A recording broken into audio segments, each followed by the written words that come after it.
All right, welcome to the Krug Show, everybody. Larry Kruger, joined by Kevin Kruger. Hold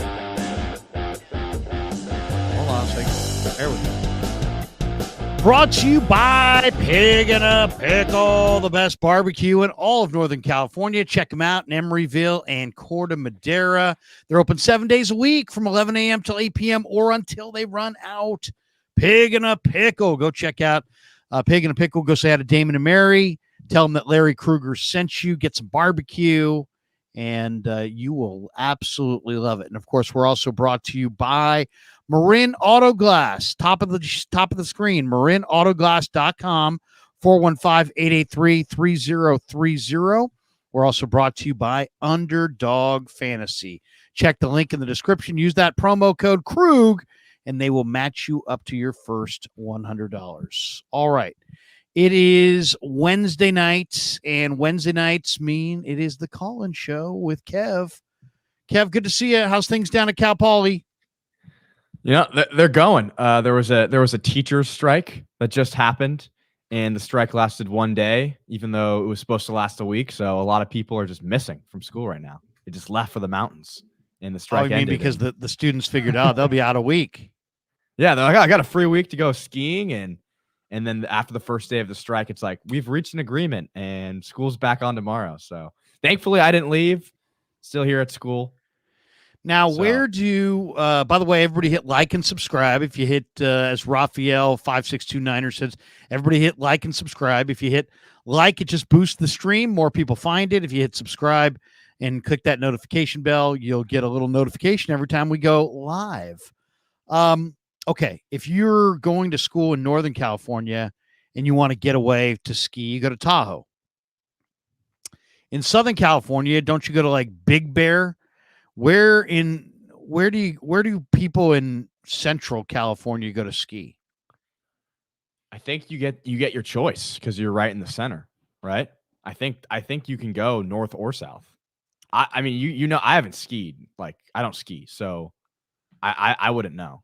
Maybe someone in the chat would know. Well, I mean, have you talked to people who have gone skiing? Where they headed? Are they headed south? Are they headed north? I don't know. I really don't know. I know people that went skiing, but I don't know where they went. It's probably better skiing in Tahoe than Big Bear. That would be my guess. I really don't know. All right. Well, here we go. Should we get right into it? 3 topics, and then we'll go to some phone calls. We'll go for an hour. Yeah, let's normally do. Call link in the chat. Let's drop the call. I'll drop SF the link. Orange and Black says go Tahoe for sure. He says go north for sure. Tahoe's much better, man. That's a drive though, huh? From Cal Poly to Tahoe, it's got to be 5 hours, 6 hours. Yeah, no, it's 6 hours. It's a drive. So what is question number 1, Kev? Let's get this thing going. So the news of the day, it's semi 49ers related, but the Chargers hired Jim Harbaugh, ex-49ers coach, to a 5-year deal. Harbaugh obviously was at Michigan, just won the national championship, had some success over there previously with the 49ers, and lost in the Super Bowl against the Ravens. Funny enough, the Niners may match up with the Ravens, so it's kind of like a weird timing thing. And then next year he will be the head coach of the Chargers. What's your reaction to the news? Well, he's 60 at this point. He's been gone from the NFL for 9 years. Which nobody expected him to stay 9 years at Michigan, but he did. And it looked like he wasn't going to turn things around, and then he did, and he wins the national championship. So he's one of the great coaches in the history of football. I mean, he turned the San Diego Toreros into a winner, went to Stanford, turned Stanford into a winner, came to the 49ers, turned the 49ers into a winner. They didn't ultimately climb to the top, but they went to the Super Bowl and 3 straight NFC title games, went back to Michigan and won a national championship. And now goes and I mean, he actually played for the Chargers, I believe, at the end. He gets a 5-year deal. And Justin Herbert just signed an extension. He's signed through 2029. I think Jim Harbaugh is really smart. Why? When I used to take public speaking in college, I would wait until the person who, had to speak, who was just terrible. And then I'd be like, I'll go next. Right. Yeah, that's a good one. And that's basically what Jim Harbaugh has done. Mike Singletary was terrible, and Jim Harbaugh ran here and said, I'll go next with the Niners. Brandon Staley's terrible, but they have a lot of talent. He runs to LA and says, I'll go next. I'll go next. So I don't know who his general manager is going to be or who his coordinators are going to be. But the one thing about Jim Harbaugh, he always accumulates a really good coaching staff. And maybe Greg Roman could join him again. A lot of talk about that. No GM is there right now. Giants, there's a finalist. Giants assistant GM Brandon Brown has emerged as a GM. I would imagine Harbaugh is going to have a lot of say in that. But yeah, I mean, look at this team. I mean, they've got some pieces. They've got Rashawn Slater, who's a big time left tackle. They got 2 edge rushers and Joey Bosa, Khalil Mack. They've got Keenan Allen, Mike Williams, Austin Eckler, obviously Asante Samuel, Derwin James, the quarterback's in place. So I think he's going to do real well. Big market. He'll put them on the map, and I expect the Chargers will be in the Super Bowl within the next 5 years. Yeah, no, I like the analogy that you used, because taking over for Brandon Staley is, with the team that they have and the talent that they have, it's only up from here, right? It's only up, right? They underachieved. He goes and looks for talented teams that have pieces in place that underachieved. And then basically he's smart. I mean, he goes and looks for who needs a coach that's already got everything else going. They got money, they've got they've got players, but they just don't have a coach. And then he goes there. So he came here, it made sense. He goes there, it makes sense. He's going to do great. Yeah. 44-19-1 is what his record was here. Now on to some Niners talk. It's the NFC Championship week. Yes. Who would have thought? Who would have thought when we started doing these call-in shows in like week 1 of Raiders preseason, Raiders versus Niners, that we'd be sitting here, Lions and the Niners in the NFC Championship game. An update from today that you talked about, Debo Samuel. You talked to Kyle Shanahan. You asked him. He was pretty succinct with you, asking about Debo. He's all right. There's no injury, but he has pain. Brandon Ayuk also said today that he personally thinks that Debo will go on Sunday. This leads me to my question, which is, how important do you think it is for the 49ers to have Debo on Sunday? I mean, I don't think it's, Colin Cowherd came out and said that the Niners without Debo are the Raiders. And it's like, what? What are you talking about? He's just so lost. I need to find that. That's actually. Yeah, I mean, that's just a trolling comment, though. I would say that, the 49ers, I think, average 2 yards less per play when Debo's not on the field. So he means a lot.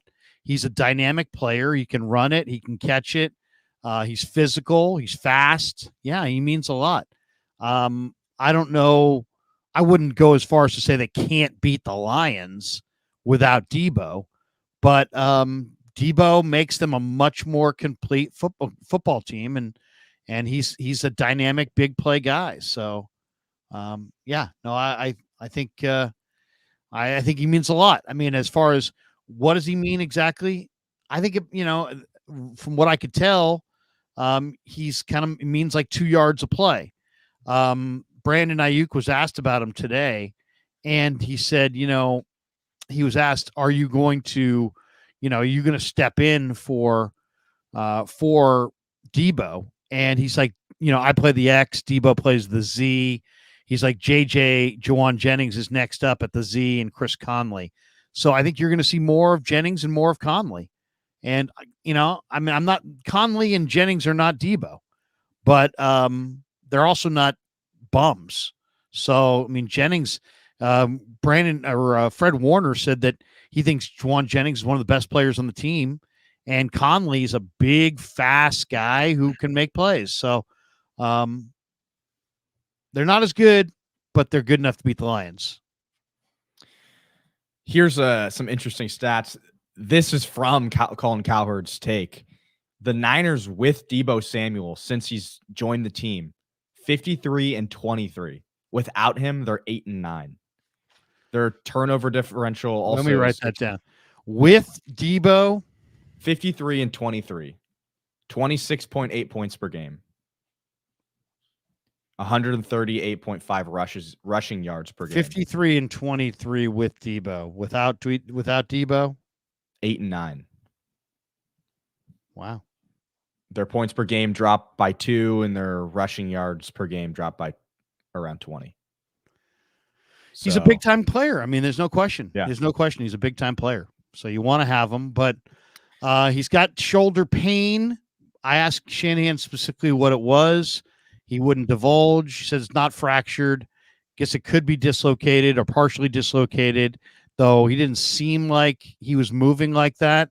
There could be a labrum, like some kind of a rotator cuff injury of some kind, because they were reaching like in the back, like over, like through his shirt in the back to kind of, massage it. So it might be a rotator cuff, but he's in a lot of pain. Now, does he need surgery? And that's the only thing that will alleviate the pain.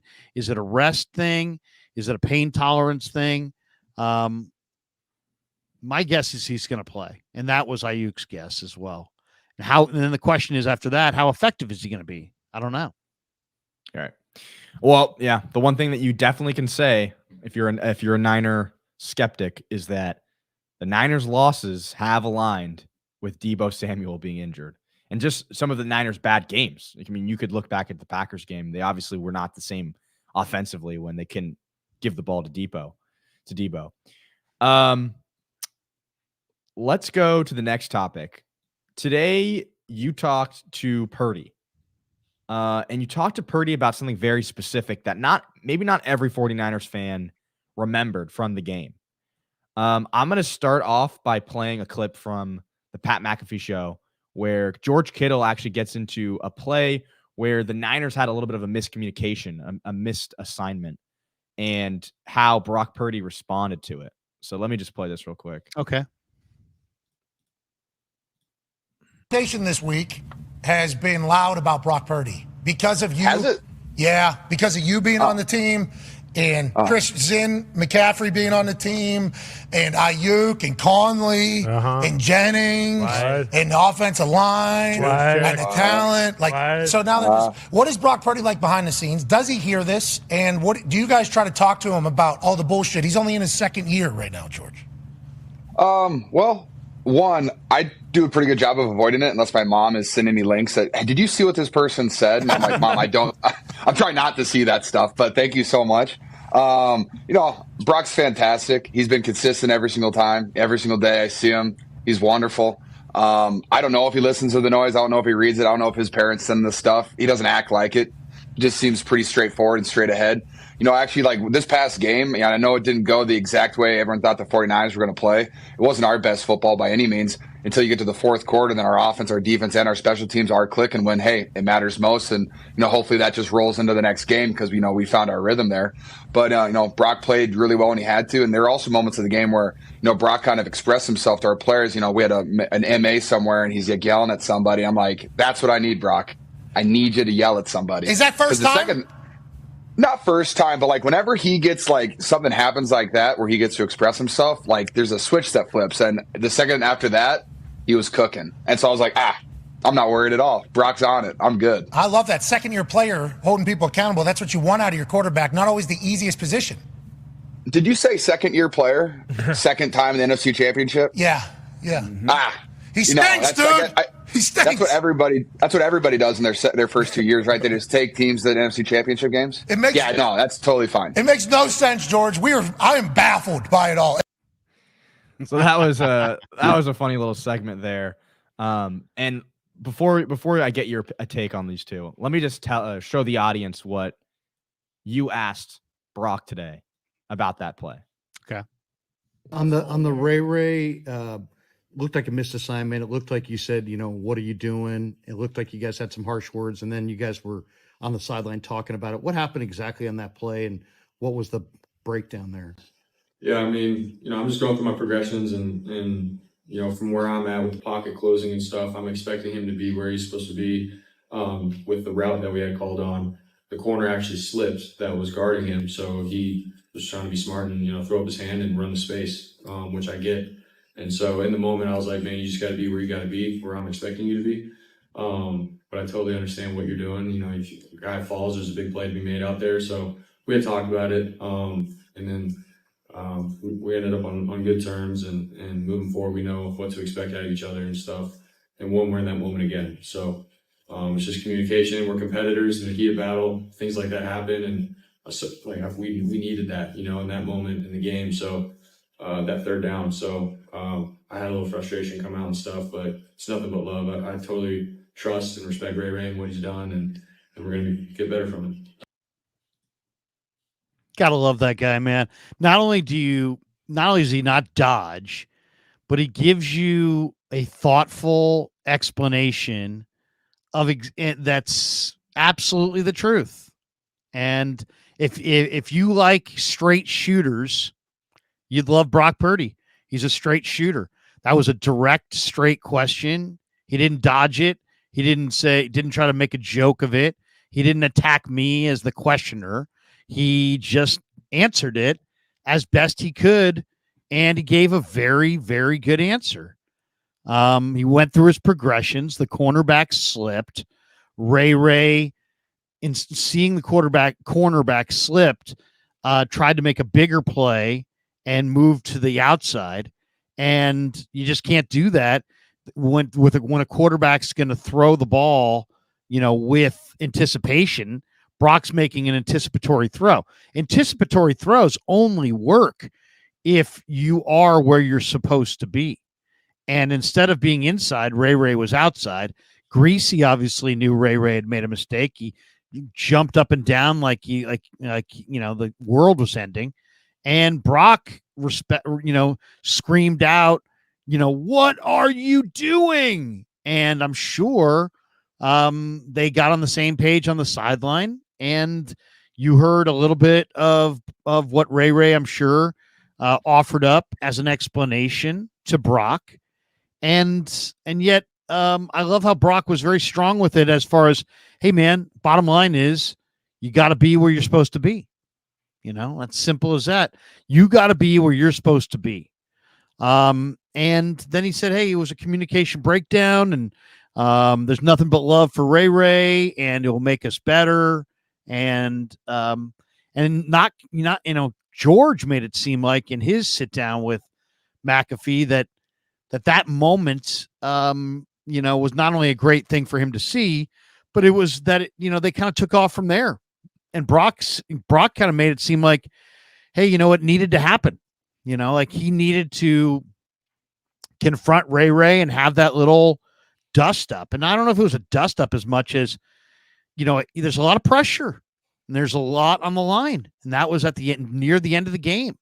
And it could have potentially cost the Niners the game. So, I used to have one of the things when I worked in the Canadian League and I was doing lots of game reports, one of the things the coach would always say is, Larry, don't deviate. So and then that's probably ultimately what Brock and what the Niner offensive coaches are saying to Ray. Hey, Ray, don't deviate. If you're supposed to go 15 yards and turn inside, then go 15 yards and turn inside. If the guy goes to the ground, you still got to go 15 yards and turn inside. Why? Because that's where Brock thinks you're going to be. And instead of turning inside, he turned outside, but the ball was already being released. Brock couldn't adjust. And so it was a very, very costly incompletion on third down. And you don't get endless opportunities. So you've got to be where you've got to be. And Brock called him out. And I'm sure Ray, because I know Ray, I'm sure he was accountable. And Ray wants to win. Ray he said, Ray has told me so many great things about Brock that I don't worry at all about any kind of friction going forward for people who might be on that, going in that direction. It's not going to have a lasting thing. And if anything, it's just kind of emphasizes to Ray and the other receivers, you have to be, it's like, the old coach used to say, if I'm right and you're wrong, then we're wrong. But if I'm right and you're right, then we're right. And if I'm wrong and you're wrong, then we're right. In other words, we got to be on the same page. If you think you're going left and I think you're going left, that's fine. If you're supposed to go left, but you go right and I think you're going right, you're still okay. You just have to be in lockstep with your quarterback. The quarterback's got to know where you got to be. I mean, quarterback has to know where you're going to be. Brock Purdy makes these throws before these guys even come out of their break. If you're not really disciplined in your route running and you just start freelancing, it doesn't work. You can't make it up on the fly. So I thought it was an interesting situation, and one that the cameras kind of caught. And then I just decided to ask Brock about it at the end and give him credit, man. The guy doesn't pull any punches. And he gave me how long was that answer? About a minute and a half explanation of what was going on there. Very thorough, very forthright. I mean, the guy sounded like he's 40 years old. Instead, he's 24. So he did. He's so business. Like, I can't explain it any other way. It's almost like his job is working at the stock market, but he plays football. Like, he takes every interaction with the media, every interaction with the player. He's very locked in. Like, the people laugh, but the comparisons to like Tom Brady, the one thing that I see in Purdy that is similar to Brady is just the laser focus in every part of the game. Every time you see him on camera, he's focused. Like, he's just locked in. He's never laughing on the sidelines. Not that that's a bad thing, but he's just very focused. And like, just the way he answered that question, it was almost like he was in a press conference with like CEOs of companies it was very buttoned up. But you know what? No attitude, no dodging, no vilifying the questioner. Nothing like that. Some guys would be like, "Hey, man, you're making a big deal about nothing," or other guys would be like, "That's it," "That's between me and Ray," or I mean, there's a ton of different ways to answer it. But Brock is so mature that he just says, "You know what? This guy came here with a thoughtful question. He knows I know what the hell I'm talking about. He knows my heart's in the right place. I'm rooting for them. It's not like I'm trying to – it wasn't a gotcha question. I gotcha, Brock, or I gotcha, Ray, or I'm going to ask you. Sometimes people ask people to like, indirectly to like throw their teammate under the bus. Yeah. Was Ray like here's the wrong way to ask that question. On that incompletion that you threw to Ray, was Ray in the wrong spot there? Was that on him? Yeah. You know what I mean? It's like you're assuming there's negative vibes, basically. You're assuming that there's negativity in that. Right. Instead, don't ask the question with a preconceived, that you have a preconceived notion of the answer. Just ask the question fairly and get out of the way and let him talk.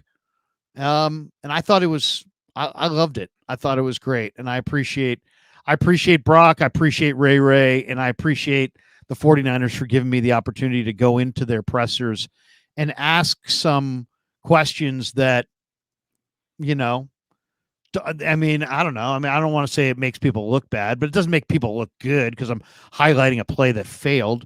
But you know what? It was a point of interest. The cameras saw it. The fans have interest, and why not? To me, now when you see highlights of Brock yelling, what are you doing? You won't think, oh, I wonder if the 49ers have bad vibes. No, he just laid it out there for you, the entire situation and what happened and how he got to that point. And he even owned his own anger. That was the other part of it. He's like, yeah, I got a whatever the way he phrased it, but it's like he admitted that it bothered him and that, so I love the guy, man. I think he's a phenomenal quarterback. I also think he's a great face of the franchise. He's mature beyond his years.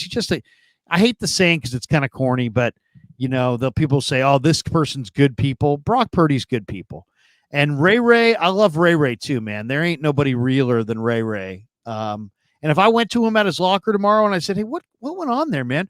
Brock was yelling at you, and you guys were talking it out on the sideline. He would explain it too. So that's what I love about the Niners, man. It's for the most part, man, it's a bunch of straight shooters. Very true. Now, to preview the matchup of 49ers versus Lions in the NFC Championship game, I think we should give our top 5 most important matchups of the game. And that's what I titled the stream. I titled the stream the most important matchups in 49ers versus Lions. I'll give you my top 5 from 5 to 1. And because I know I didn't tell you this beforehand, so I'm just telling you this right now. While I'm doing that, think of your top 5. I'll give mine quickly. You can give yours, and then we can discuss. Okay. And then are you going from 5 to 1 or 1 to 5? Or are they all the same? I'm going 5 to 1, so you get a little suspense. Ooh, look at that. Because everyone wants to know, what is Kevin Kruger's top 5 49ers matchups? Well, there's almost 400 people in the room right now going, I need me some Kevin Kruger top 5 matchup breakdown. I need a 4th-year construction management major at Cal Poly to bloviate on his top 5 matchups. No, I'm just joking. Go ahead, Kev. All right. Fire away, my kid. Top 5, 5 to 1. All right. Number 5. 5. Okay. Go. Brandon Ayuk versus any Lions defensive back that he faces.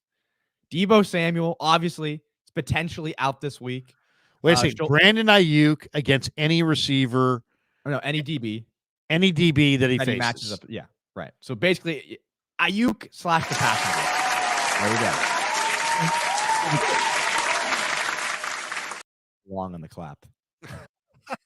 Debo Samuel obviously could potentially be out. Ayuk didn't think that, but even if he's playing in this game, about a guy he's playing because it's a championship game. You don't know what that means.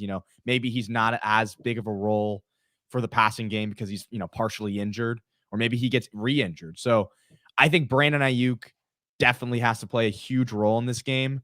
So your first one is Brandon Ayuk against whoever he lines up against. Yeah. Okay. Whoever, because you can't predict who they're not going to shadow him. It's going to be whoever he lines up against. Kendall Vildor. Yeah. Or Chauncey Gardner-Johnson or whatever. So that, because the Lions' weakness is their passing game. So it's going to be important for the Niners to get their pass defense. Yeah. Their pass defense is the worst part of their team. And the Niners struggled last week. Ayuk had 3 catches on 6 targets. But the one thing I do know is that Brock Purdy whenever Brock Purdy plays well, Ayuk has a good game too. There's a connection between the two. When Brock Purdy has a big passing game, Ayuk has a big day. It happens more times than it doesn't. And I would like to see the Niners, blow up the passing game with Ayuk. And I think that they can do that, especially with the weak Lions secondary. Okay. Number 4. You ready for number 4? Number 4. Wait a second. Number 4. Go ahead. Number 4. This is very similar. Amon-Ra St. Brown versus any 49ers defensive back. Okay. All right. The reason being is the Lions. All right. We that's the last time we're doing that. It's too long. Do not tell me how. The Lions not tell me how to run my show. No. Okay, so Amon-Ra versus Charvarius Ward. Right. The Lions love this guy. They gave him I think 14 targets last week against the Bucs, and he's just a target machine. They're just going to use him. Today in the presser, someone asked Kyle, how are you planning on stopping Amon-Ra St. Brown, or something along the lines of that? I heard that. It was a funny question, the way it was worded, just to say the least. But what he said is, well, you can't really stop him. You can't really stop an individual player. You can only try to stop the scheme. And it's true. The Lions are going to get the ball to Amon-Ra St. Brown. There's just no way you can get around that. And They love throwing the ball to this guy. They're going to chuck it up to him. He's going to catch it if he gets his hands on it. So it's going to be really imperative for the 49ers to stop Amon-Ra St. Brown in this game. Yep. All right. Number 3. Bosa versus Sewell and Chase Young versus Decker. So that the edges versus the tackles. Okay.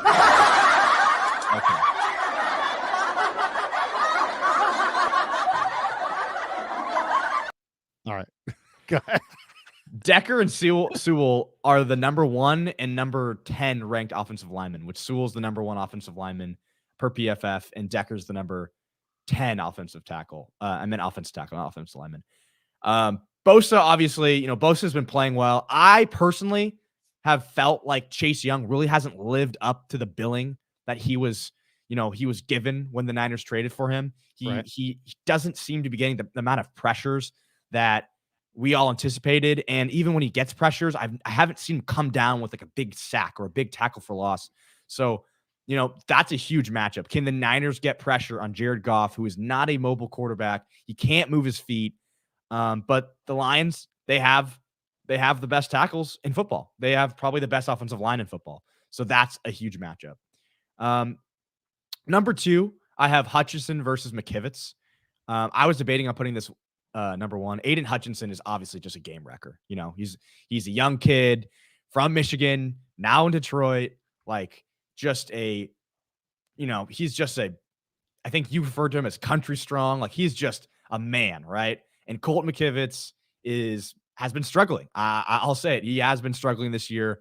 Hutchinson against the Buccaneers had a sack, a tackle for loss, and 3 quarterback hits. So if you're going to, if he's going to be wrecking the offense or the Niners offensive game plan all game, it's going to be a long day for the 49ers. And then my number 1 matchup before we get to yours would be Gibbs and Montgomery versus the 49ers front 7. And more specifically, Gibbs. Jahmyr Gibbs is just, I think he's going to be one of the best backs in football. He is just so explosive. He just moves so fast, and he's young, and he has fresh legs, and he has the freshest legs that you're going to find at this point in the year, right? He's just so explosive, and I just cannot see him not having a huge impact in this game. And the Niners' run defense has been sloppy. They gave up over 100 yards to Aaron Jones. Aaron Jones is he's a good back. Don't get me wrong, but he is not, he's not someone who should be gashing your defense for 6 yards a carry. Jahmyr Gibbs had 6 yards a carry against the Buccaneers. And if the Niners don't, tighten that up in the run defense, it could be a bad ending. That's my top 5. Good. Those are good. Those are all really good. Good stuff. Good stuff from Kev there. Absolutely. Now I'll take the applause. I'll take the applause now. Or wow. Okay. That's too much. Or maybe how about this one?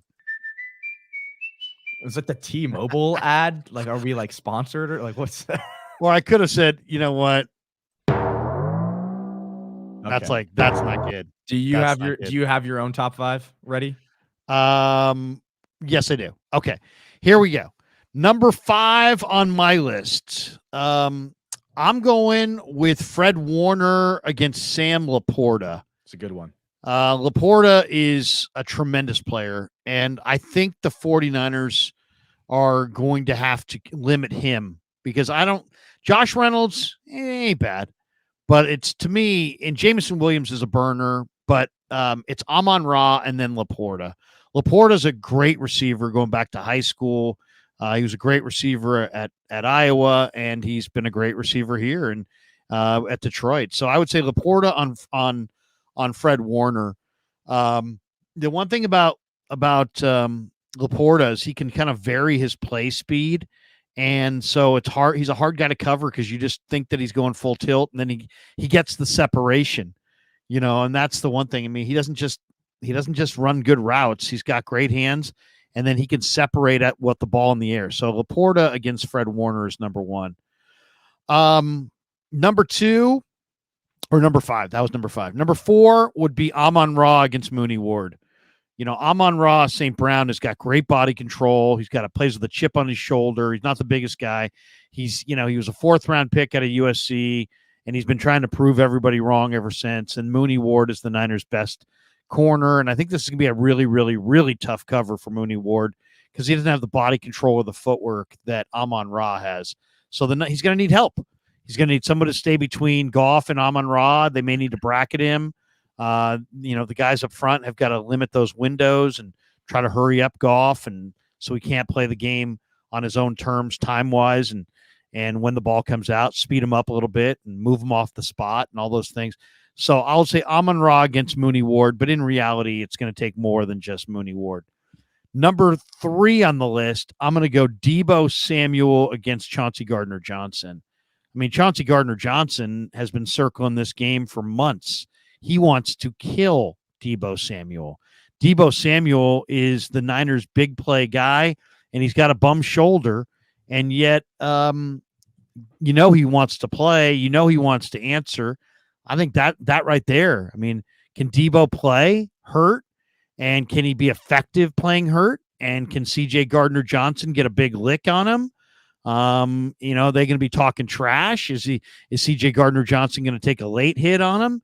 I mean, he hates Debo, and I don't think Debo likes him too much either. So there's not fake animosity. There's real animosity. Okay, so that's number 3. Number 2, I'm going to go with Colton McKivitz against Aiden Hutchinson. Hutchinson's got a motor. He's quick. He's just I don't think McKivitz can handle him one-on-one. But if you chip him, if you put another guy on that side, you help out McKivitz, I think you're going to need to help him. In fact, if I were the Niners, I would slide the protection towards Hutchinson every time and let Trent Williams go one-on-one with Josh Pascal the whole day. Just say, Big Trent, you're going to handle Pascal. He's usually the right defensive end. Trent's usually, always the left tackle. And then Hutchinson lines up on the other side, though they will move Hutchinson around. But I anticipate Hutchinson against McKivitz. So McKivitz is going to need help. So once again, it's not just Hutchinson against McKivitz. It's Hutchinson against McKivitz and help. It's not just Amon-Ra against Mooney Ward. It's Amon-Ra against Mooney Ward and help. Okay, but the number 1 matchup, and I can't believe you didn't have it in the top 5. Let me just add something to that. Amon-Ra, he'll line up in the slot too. So does you anticipate Mooney Ward coming into the slot to guard him? Do you think he's going to shadow him, or do you think it's going to be? I think it'll be Lenore. Yeah. So I think it'll be Lenore. Yeah. There's a good chance that a lot of these snaps could be against not Mooney Ward. Right. And I love Lenore's chances of probably the best. I think Lenore's probably the guy you want on him. But I think if I'm the Niners, sometimes I'll be happy just not matching up every time with Mooney. If it's Ambry, it's Ambry. If it's Mooney, it's Mooney. If it's Lenore, it's Lenore. Okay, so the number 1 matchup. Number one matchup. And I'm really surprised. A little surprised you didn't have it. What's that? Little surprised. Surprised or disappointed? I'm a little disappointed. It's not really surprised. It's more it seems like it's disappointing. I'm gonna have to talk to your mother after the show. No. Okay, so this is what I'm going with. Jonah Jackson, the left guard, is out. And Frank Ragnow, the center, who's great, is banged up.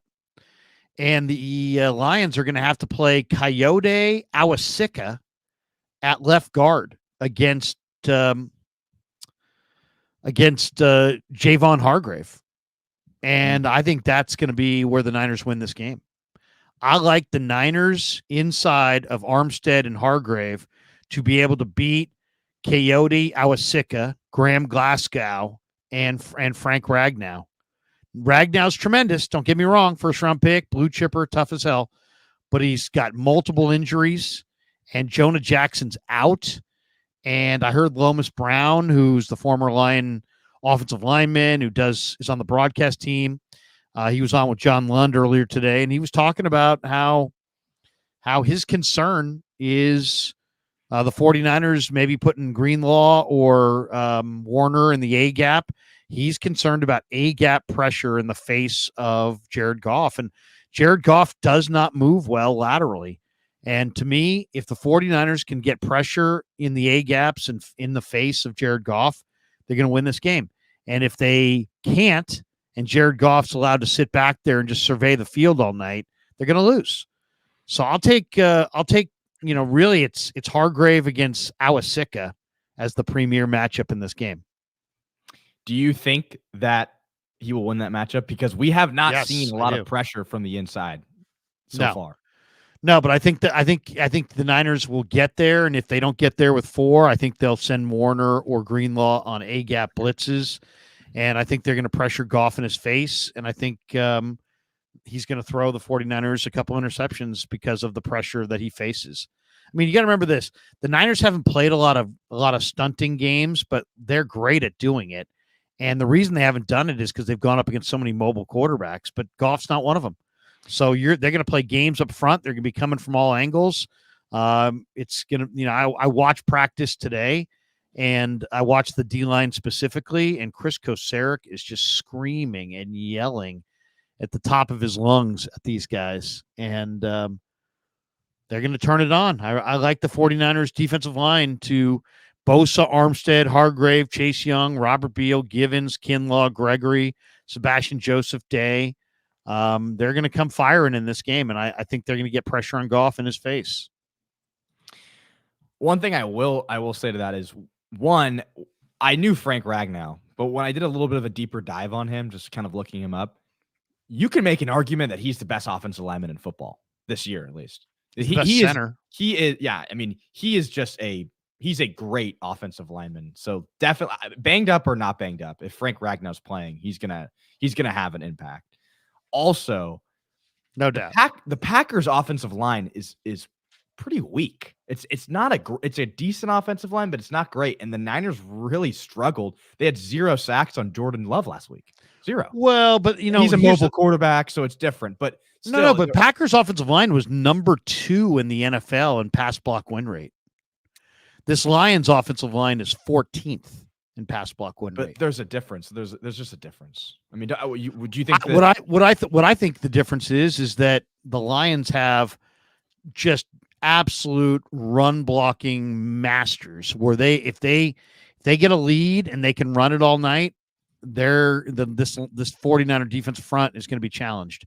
But if the Niners can get the lead and make this team throw it, I think the Niners will be able to get more pressure on Goff than they did on Love. Yeah. All right. You ready to take some calls? Let's do it. Who do we got? Well, first off, SOT Productions. I'm not sure what's going on there. Is that like a video, or you got to see your face if we're gonna add you? SOT, we got to go. I had to boot SOT from the chat. SOT, please do not call back. Do you know SOT? I'm aware of SOT, and we've had him on a couple times. He's had some odd comments, and so we're gonna stay with people that we know. Let's just get it started. Digital Drew in the house. Digital Drew's in the house. What's up, Digital? Hey, what's up, gentlemen? Very nice to be back on. It's been a couple weeks. Just kind of I took my own break, so the Niners had some time off. I took some time off too. Nice. First and foremost, your volume is enormous. Yeah, is it? I will turn it down. Your gain is maxed out. It has to. Yeah, be. No. There you go. How about that? You're good. Is that better? Yeah, perfect. All right, great. I'm also a loud SOB, so it could be that too. Hey, before we get going, the Dubs are on, playing for the first time in a week after the tragic loss of Dejan Milojevic. Yep. So R.I.P. Decky. I'm watching it over here to my right.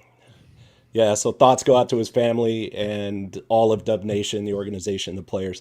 So watching the game, they had a great tribute tonight. So he's really close with a lot of people around the league, including the Bulls head coach. Yeah, he is. He spent a lot of time with Joker too, right? Training him up. He's credited with kind of basically developing Nikola Jokic. Yeah.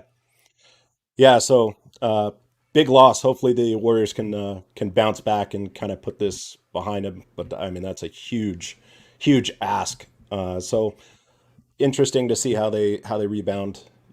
They're winning right now, and they're playing pretty well. So we'll see if it continues. Now on to the Niners. Yes. You guys had a list. I have a very short list. I wasn't preparing homework here, but while you guys were talking, I was like, yeah, I can put a list together. Nice. So I put a list together. So I have 4 of them. I could go 5, but I'm just going to go with 4. Number 4, Bosa against the refs. This is swallow the whistle time, and no defensive end is held more than Bosa. I know, Larry, you called out that the crew working this game calls 11 penalties a game during the regular season. Let's see if that still happens. And let's see if Bosa and more than just his rush can cause some havoc on that front line. They got to call something. Cleet Blakeman is the crew. It's actually, he's the head ref. It's going to be a mixed crew of all-star officials, but Blakeman's crew in the regular season averaged 11 penalties per game. So it may be called a little tighter than maybe some other games, which I don't know if that's a good thing or a bad thing, because I think it's going to take a lot to hang with Amon-Ra St. Brown. And if the Niners can't hang with him and they grab him, are they going to, is it going to be penalty city? I mean, there were a lot of big penalties against the Niners in the Green Bay game. I mean, the Niners had 3 PIs against them. Yeah. I mean, they were still getting called, so they're likely going to get called here. And if they can't hang with St. Brown, they're in for a very, very long night. But I have confidence that they'll be able to do it. I'm just looking on that front end because it is so frustrating to see an NFL team put maybe a third of their cap on the defensive line, only for them to swallow whistles in the playoffs and allow teams just to hold $60 million worth of players and just get away with it. It's a bit frustrating. It is. It happened in the Super Bowl against Kansas City. It happened in this game. You heard Olsen call it out. He's like, yeah, man, 2 49er defensive linemen were held there. I mean, it's like, yeah, so maybe calling it tight will benefit the Niners. I think it will. I think it's going to unleash Bosa at least to cause a lot of havoc. Maybe Hargraves as well. So, Bosa against the officials, number 1, or number 4. Number 3, Ambry Thomas against his own pathetic ball awareness when the ball is in the air. That guy needs to wake up when the ball is in the air. He is a great player. He's had great moments, but on deep routes, he just can't seem to track the ball, and he just goes, I'm going to play the guy, and he ends up mauling a guy. Every call against him in the Green Bay game was obvious. I'm just like, second you see it, you're like, yep, there goes the laundry. It's going to be fun. Number 2 is the Niners safeties against Jahmyr Gibbs. The way that our defense is set up, those safeties have to come down into the box and assist with run support. And what I saw out of Ryan last game was absolutely pathetic. We have to see Jahmyr Brown get in there. He needs to step up and play. At least he's quick, physical, young. He could probably play the whole thing. But those safeties are going to have to step up. They're going to have to get into the box and help contain Gibbs. Otherwise, again, it's going to be a very, very long night. Yeah, I agree with this one wholeheartedly. Jair Brown is absolutely has to start. And I didn't ask Kyle about it today. I was joking last night on the live stream that I was going to go, Jair Brown needs to start. Agree? That's my question. But I decided to hold off on that tone. Yeah, that was probably a good decision. Yeah. But tomorrow, Steve Wilkes will talk, and I got to ask him about Jair Brown. I mean, I've got to say, Steve, Logan Ryan is not going to tackle Montgomery. Jair Brown might. So I'll go with might over won't every day. So absolutely. That's a major digital. Here's an interesting thing. You're saying the safeties. How much do you think the Niners' run defense problems is related to, Talanoa Hufanga's injury? Oh, quite a bit, actually. I think one of the reasons he ended up getting the starting job was because of how creative and how physical he was to come down into the box. Hufanga is a risk taker, but when you see him crash down on run defense, how many times did you see a sweep to where the edge was not set by the Niners, but you either had Greenlaw or Hufanga breaking out and making a solo tackle in the open field? Now that we've taken that off the table, with Hufanga's unfortunate ACL injury, the entire run defense is a bit kind of scattered. So I think Jameer Brown does bring some of that back. He's not as sure of a tackler as Hufanga has been historically, but hopefully he can shake it off and get in there and actually show us something. I really don't want to see 33 on the field again. Because when I saw it in the first quarter, I was like, "Who the hell is this guy?" Oh, well, Ryan, not only that. I mean, look at Gibson doesn't help you as a run defender either. Not really. He really doesn't. He misses tackles left and right. He does one thing well. He's a good center fielder. If you can get lots of heat on the quarterback, and the quarterback overthrows a receiver, or if the ball gets tipped, he will come away with it in a crowd. He's got good ball skills. He's got like 30, 35 career interceptions. That's what he does. But he's not a great cover guy in man. He's not a great run defender. He misses tackles all the time. And when you throw Gibson this team used to have Tart and Ward, and now this last game have Ryan and Gibson. The difference in run defenders between those pair of safeties that you used to have and the ones you have now, night and freaking day. And they have to have Jair Brown on the field in this game, or Isaiah Oliver. Somebody not named Logan Ryan has to play safety. No, I think you're right. I think literally the difference from the Niners switching from a team that was focused, or the defense was all surrounded around their run defense, right? It all switched as soon as Hufanga got switched out for Brown, because now they have two coverage safeties instead of, one single high and then the other safety who's like a strict run defender, and Hufanga, he's not a strict run defender, but he's great at filling the gaps. So I think that's really where it switched. Everyone's focusing on the interior defensive line. I think it might be the safety as well. No, it is the safeties. Yeah. So here's a thought to throw out there. Given how Demo played last game, which was like a man possessed, he was running around crushing Green Bay Packers all over that field, and it just stoked the entire defense. He was like, "I refuse to let us lose." Do you think he could potentially, if they activate Womack, do you think they could slide Demo into that position and say, "Just go find the ball and kill it," and then throw him out there? He's already in the box. He's already in the box as the nickel defender.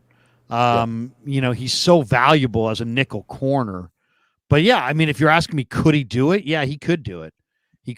But ultimately, I think if you go with Gibson and Brown, I think that's the way to go. I really do. And somebody here in the comment section did say that he said, listen to the Jair interview today. He didn't like that he wasn't given the nod to start. So hopefully he is this week. Yeah, I think there's enough tape on Ryan to make that change, and nobody's going to bat an eye.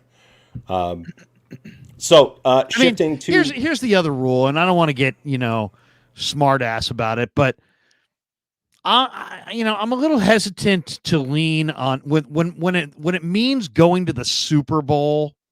I realize Logan Ryan's a veteran, but I'm a little hesitant to rely on anybody who you pulled off a cruise. You know what I mean? If you're on a cruise, you know what I mean? That's funny because that's literally true. He was on a cruise. Let's let everybody on a cruise stay on the cruise. I don't think the NFL is not littered with awesome defensive players that were pulled off cruises that succeeded in the playoffs. How many cruise stories do you remember? Seriously, yeah, exactly. Who's the last?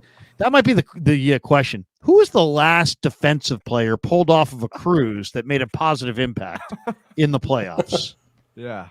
No, you should. Yeah, I think Wilkes will like that one. I would say, you know what, Captain Stubing, you got this.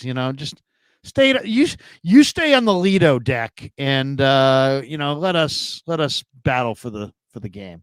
I mean, nothing against Logan Ryan, but I mean, stopgap. If Logan Ryan he was signed for depth. If he has a terrible game, Dad, you have to go on a cruise rant in the post game. Oh, I you have to go on like an epic cruise rant. Well, I'll find the Love Boat theme song and just start playing it. Get back on the boat. Exciting and new. Come aboard. We're expecting you.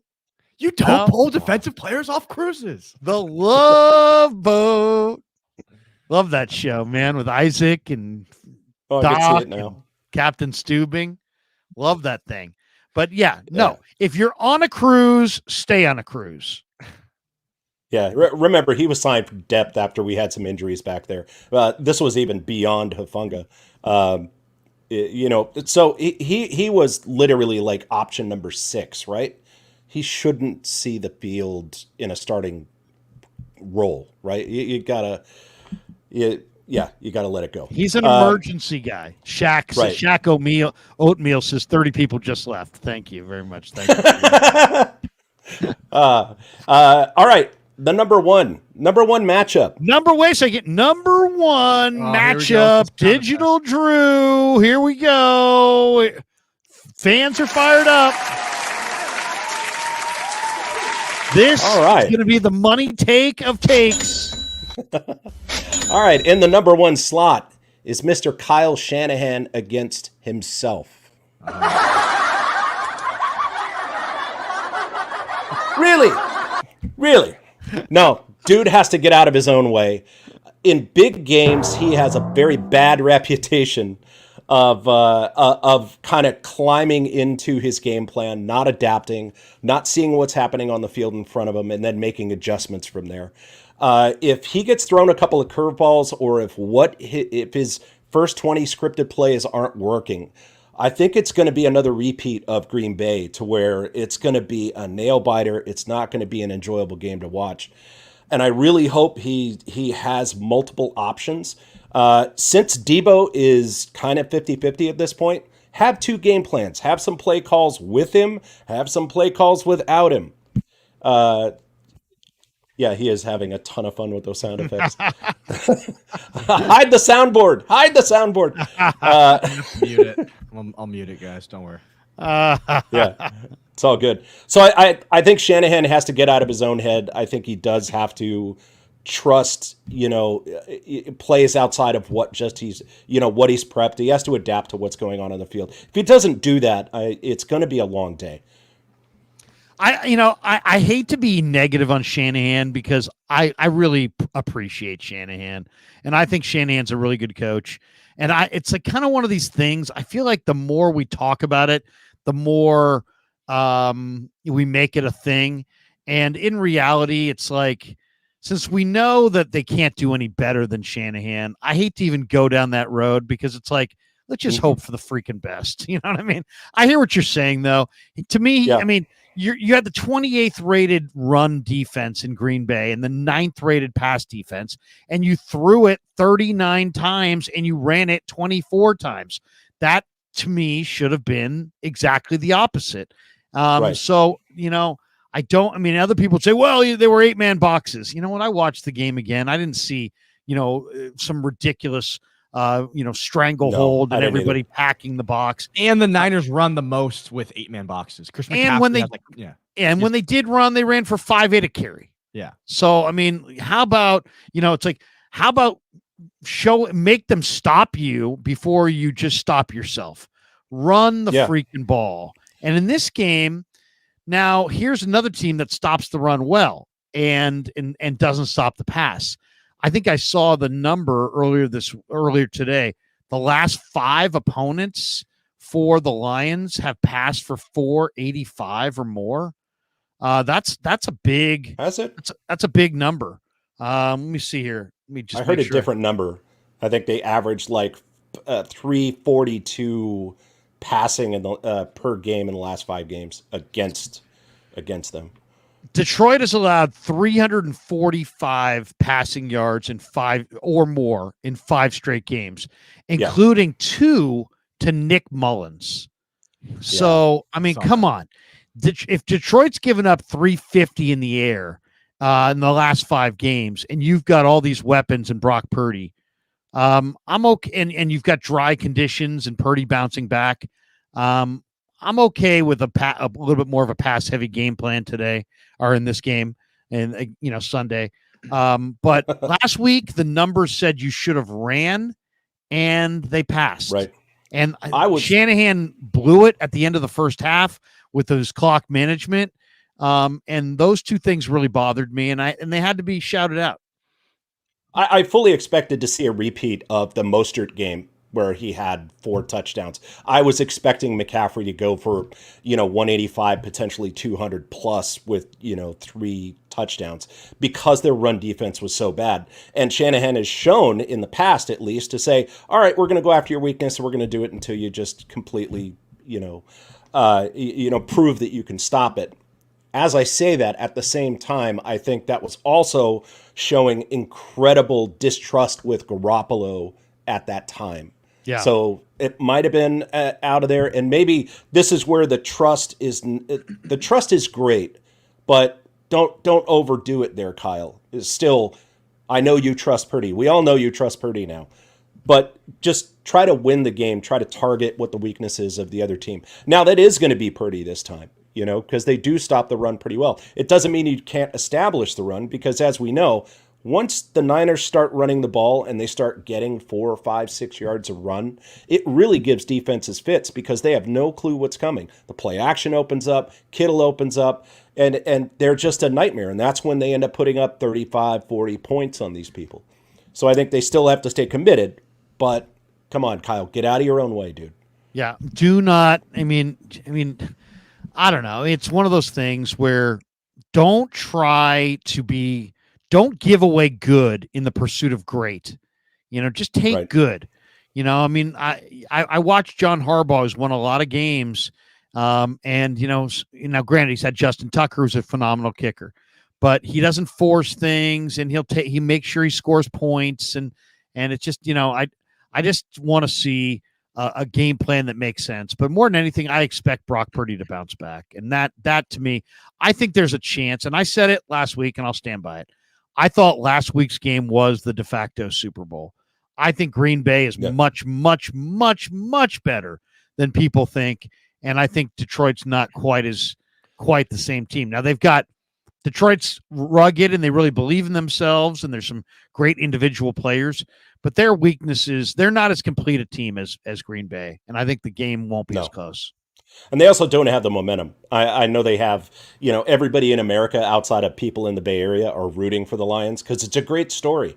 Hey, if the Niners weren't in it, I'd be pulling for the Lions. But unfortunately, I think this is where they're going to get exposed. I think Goff's limitations are going to get exposed, as he normally does when he plays against the Niners. And it's all going to come crashing down. The Niners had the greatest chance to lose last week because they had the rust, because they had, some players like Purdy had 21 days off. They came out, they looked slow, timing was off, the footwork, as you pointed out.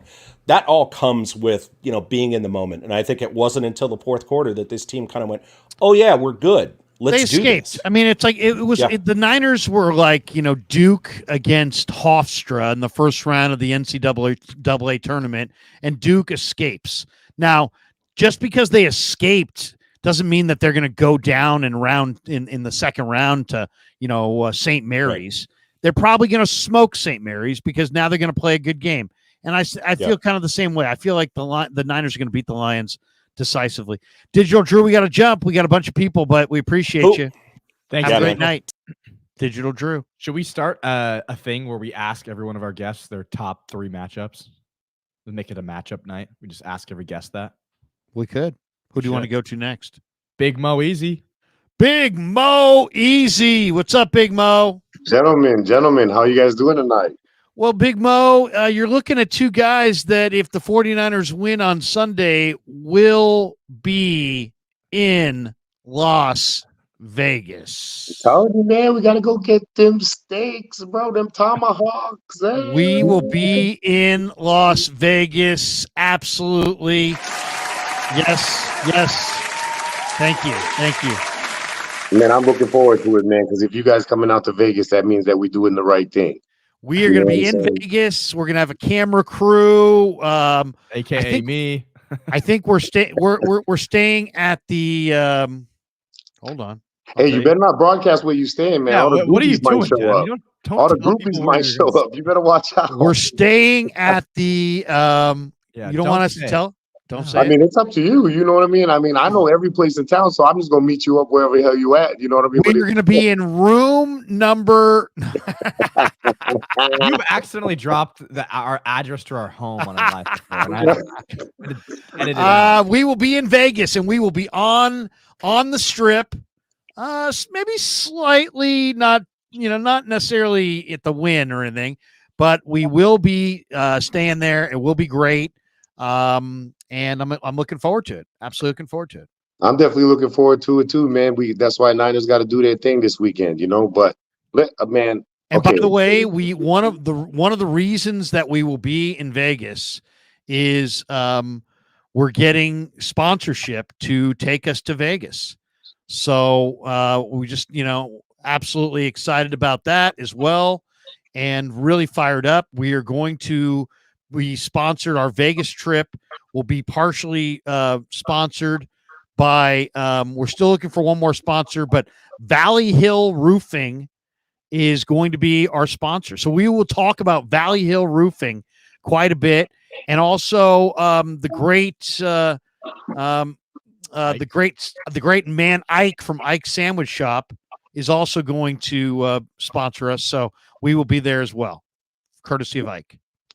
Well, that is awesome, man. I'm glad that you guys is doing your thing, man. You guys deserve all the best. You know what I'm saying? Like, you guys put out a great product, and that's why people sponsor the show. You know what I mean? That's why we'll get together. We'll go to dinner. We'll go have steaks. Big Mo, we're gonna meet up. Don't even. We're meeting up, Big Mo. We're meeting up. No, definitely, man. We definitely got to meet up, man. For sure, man. We talk some sports off camera, man, so we can really drop it live. You know what I mean? There you go. So let's be real, man. Like, so everybody knows that it was a heart attack special this weekend. You know what I'm saying? And, like I said, I ain't no expert. I'm just a guy who loves Niners games.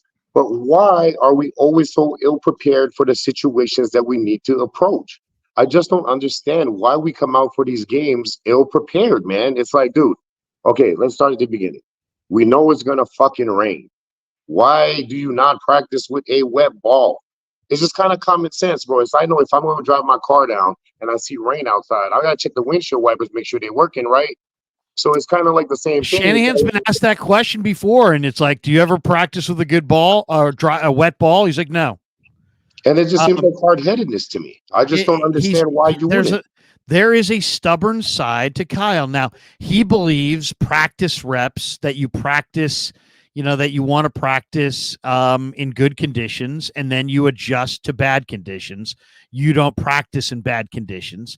But you know what? I mean, when you're playing in Seattle, you'll bust out speakers. Why? Because you're trying to kind of simulate that kind of environment. Why wouldn't you simulate a wet environment? But whatever. I mean, clearly Brock Purdy was bothered by the wet football, but I think it was more rust than the wet football. I really do. I'm not even worried about that wet football. By the way, I asked Brock Purdy today about this. Kev, do you have this? No. Okay. So I asked Brock Purdy about this. I said, why did you struggle early in the game? And you know what? Another great answer from Brock Purdy. He didn't try to dodge in any way. He said that he made some early mistakes and that it made him a little, he made some early mistakes, and then, he was a little tentative. The word he used was tentative. He said, I made some mistakes early on, and obviously the Savage near pick six. He says, I was tentative after that, trying to take the checkdowns more. And then Mike Silver asked him about it, kind of followed up, and he just said that he went to his checkdowns too late. So ultimately, he got a little tentative after the near pick six. It kind of effed with his timing, and he wasn't on time most of the night. but he got it back for that final drive, and he was perfect on the final drive, and they won the game. Oh yeah, the dub is the dub. We take the W any way we can. And Purdy did show out on that last drive. That cut in and route that he hit Jennings, man, for that third down, Burrow over the linebacker, dropped it right in between everybody. Dude, that was nasty. You know what I mean? Yeah, Ayuk. The Ayuk pulled the one off the turf. Exactly. Yeah, the one he pulled off the turf. Yeah, man. Going back to the whole wet thing for a second. My least favorite thing about that was just it was almost like Brock had never seen rain before. It's like, why would you be practicing with the glove and then immediately take the whole glove situation where he said he was frustrated by the glove. It's like, how would you have not, if you knew it's going to rain, why did you never put the glove on until that day? Let's ask the question to the audience. Have you ever worn the glove and then got frustrated with it and ripped off the glove? Well, I know with the whole glove thing, he was totally uncomfortable with that whole situation because Joe's in the green room. He sees me working. He knows where I'm going. Like Joe knows. Joe knows. Yeah, I don't know if you guys seen it, but bro, Purdy actually tried to dry his hand off mid-throw. Mid-throw, yeah. Like it was a snap. Like he put it to his offhand, dried his hand off, and then put it back to his throwing hand and then released it. And I was like, bro, I've been watching football for over 40 years. I've never seen that. You know what I mean? I was like, it's just frustrating because it's not week 3 or week 12. It's the divisional playoffs, and if you lose, the season is over. The fact that you're not ready for the rain when you knew it was going to rain all week, it doesn't make any sense. Like the fact that you have to make the decisions in mid game. Well, like, how about this? What about the report from the sideline reporter that in the midst of the Niners' offensive possession, I think it was the second possession, she's like, all of the defenders are on the sidelines changing their cleats right now. That it's part. Like, do that at 4:00 or something, an hour before the game. Don't do that in the first quarter. And that gets to my point about being ill prepared. It's like, dude, you guys knew it was going to rain. And then let's be honest, all the big plays they gave up was because motherfucking 49ers was sitting on their ass because they kept sliding and slipping all over the damn field. Deshaun Gibson fell over for a touchdown. All of them. There was the big plays. All the big plays. But let's get back to the ill preparedness, right? Yep. With the ill preparedness, this is what I got to say. And a lot of people ain't going to talk about this. But we better be ready for Dan Campbell's aggression. We better be ready. Yeah, he's going for it on 4th down. We better be ready for that because he's the fake punt man. He's the 4th down guy. He's the guy who's going to put your defense to the test. He's going to work all 4 downs. He don't give a shit. You know what I mean? Because they want to get the win any way they can. Like you said, they bite kneecaps. So as long as we're going to be prepared for that, I think we're going to stand a chance because we're going to stop the run. You know what I mean? But I don't know, bro. Let me just say this. What was going on with our D-line getting tossed by the Green Bay wide receivers, bro? What was going on with that? 49er D-line has to fire in this game. Has to fire. They have 100%. To pressure Goff somehow, some way. They got to get to Goff. They got to pressure Goff. They got to force Goff into mistakes. Simple as that. As much money as we spend on this D-line, you know what I'm saying, bro? They better get off. You know what I'm saying? Because everybody knows that we relying on them. That's why we spend so much money on the line. You know what I mean? And that's bottom line. 100%. No doubt. If they don't get pressure on Goff, they're not going to win this game. 100%. I agree with that. So let me just end with this because I know there's a lot of people in here. But look, if we want to be Super Bowl champs, we got to execute like champions. And that's the bottom line. You know what I'm saying? So we got to come out here in this next game and we just got to show them what we about. We got to show them what Niners football is about. We got to run to set up the pass like we normally do. You know, if we come out here just try gunslinging, man, you know what I mean? It's going to fall into somebody else's game plan. We need to set up the run, get the play action working, and that's how we score. Like Digital Drew said, that's how we get up in the 30s. You know what I'm saying? I'll give it an Al Davis. Just win, baby. Just win, baby. Get that dub. Anyway, just win. Gentlemen. Then we're in Vegas having tomahawk steaks. That's it, baby. That's it. Big, I'm looking forward to it. Easy.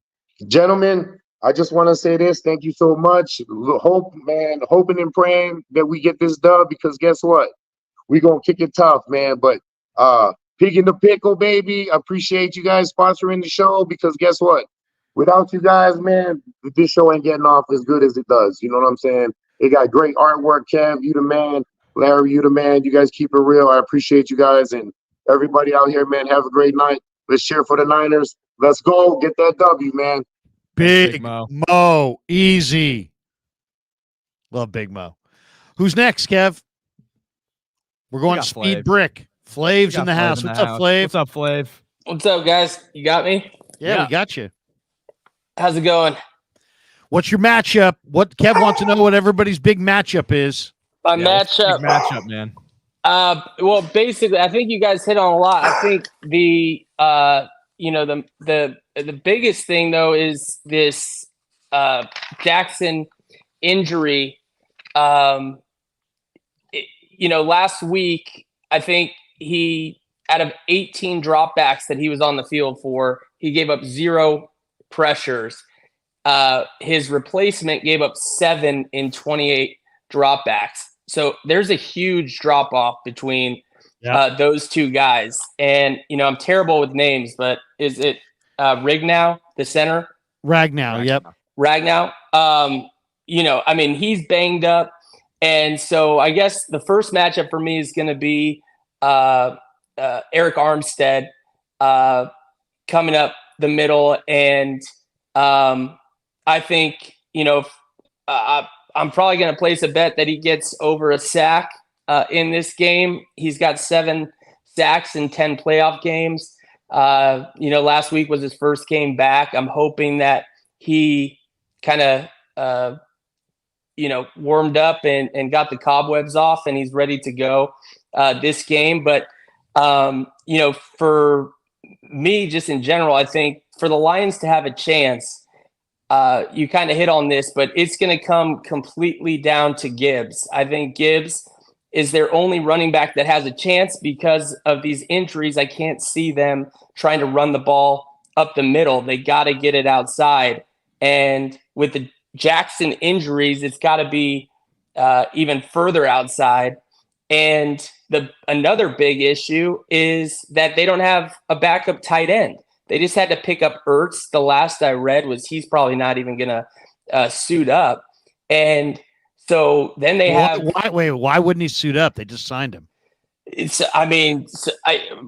That's just the last I read, is that they're not expecting him to play or actually suit up. If he does, then I'm not really worried about it either. He's never been much of a blocker, especially now in his old age. He's definitely not really a blocker. And, you have Laporta, but Laporta, you want out catching passes. He can block, but I think they're screwed. They have another dude. Again, I can't remember his name, but he's basically a wide receiver, and I can't picture him blocking. And so then they have to decide whether or not they want to bring in a fullback. By doing that, I guess you get a blocker, but you'd also be telegraphing what your play is every time. And so, and then Laporta's banged up also on top of that.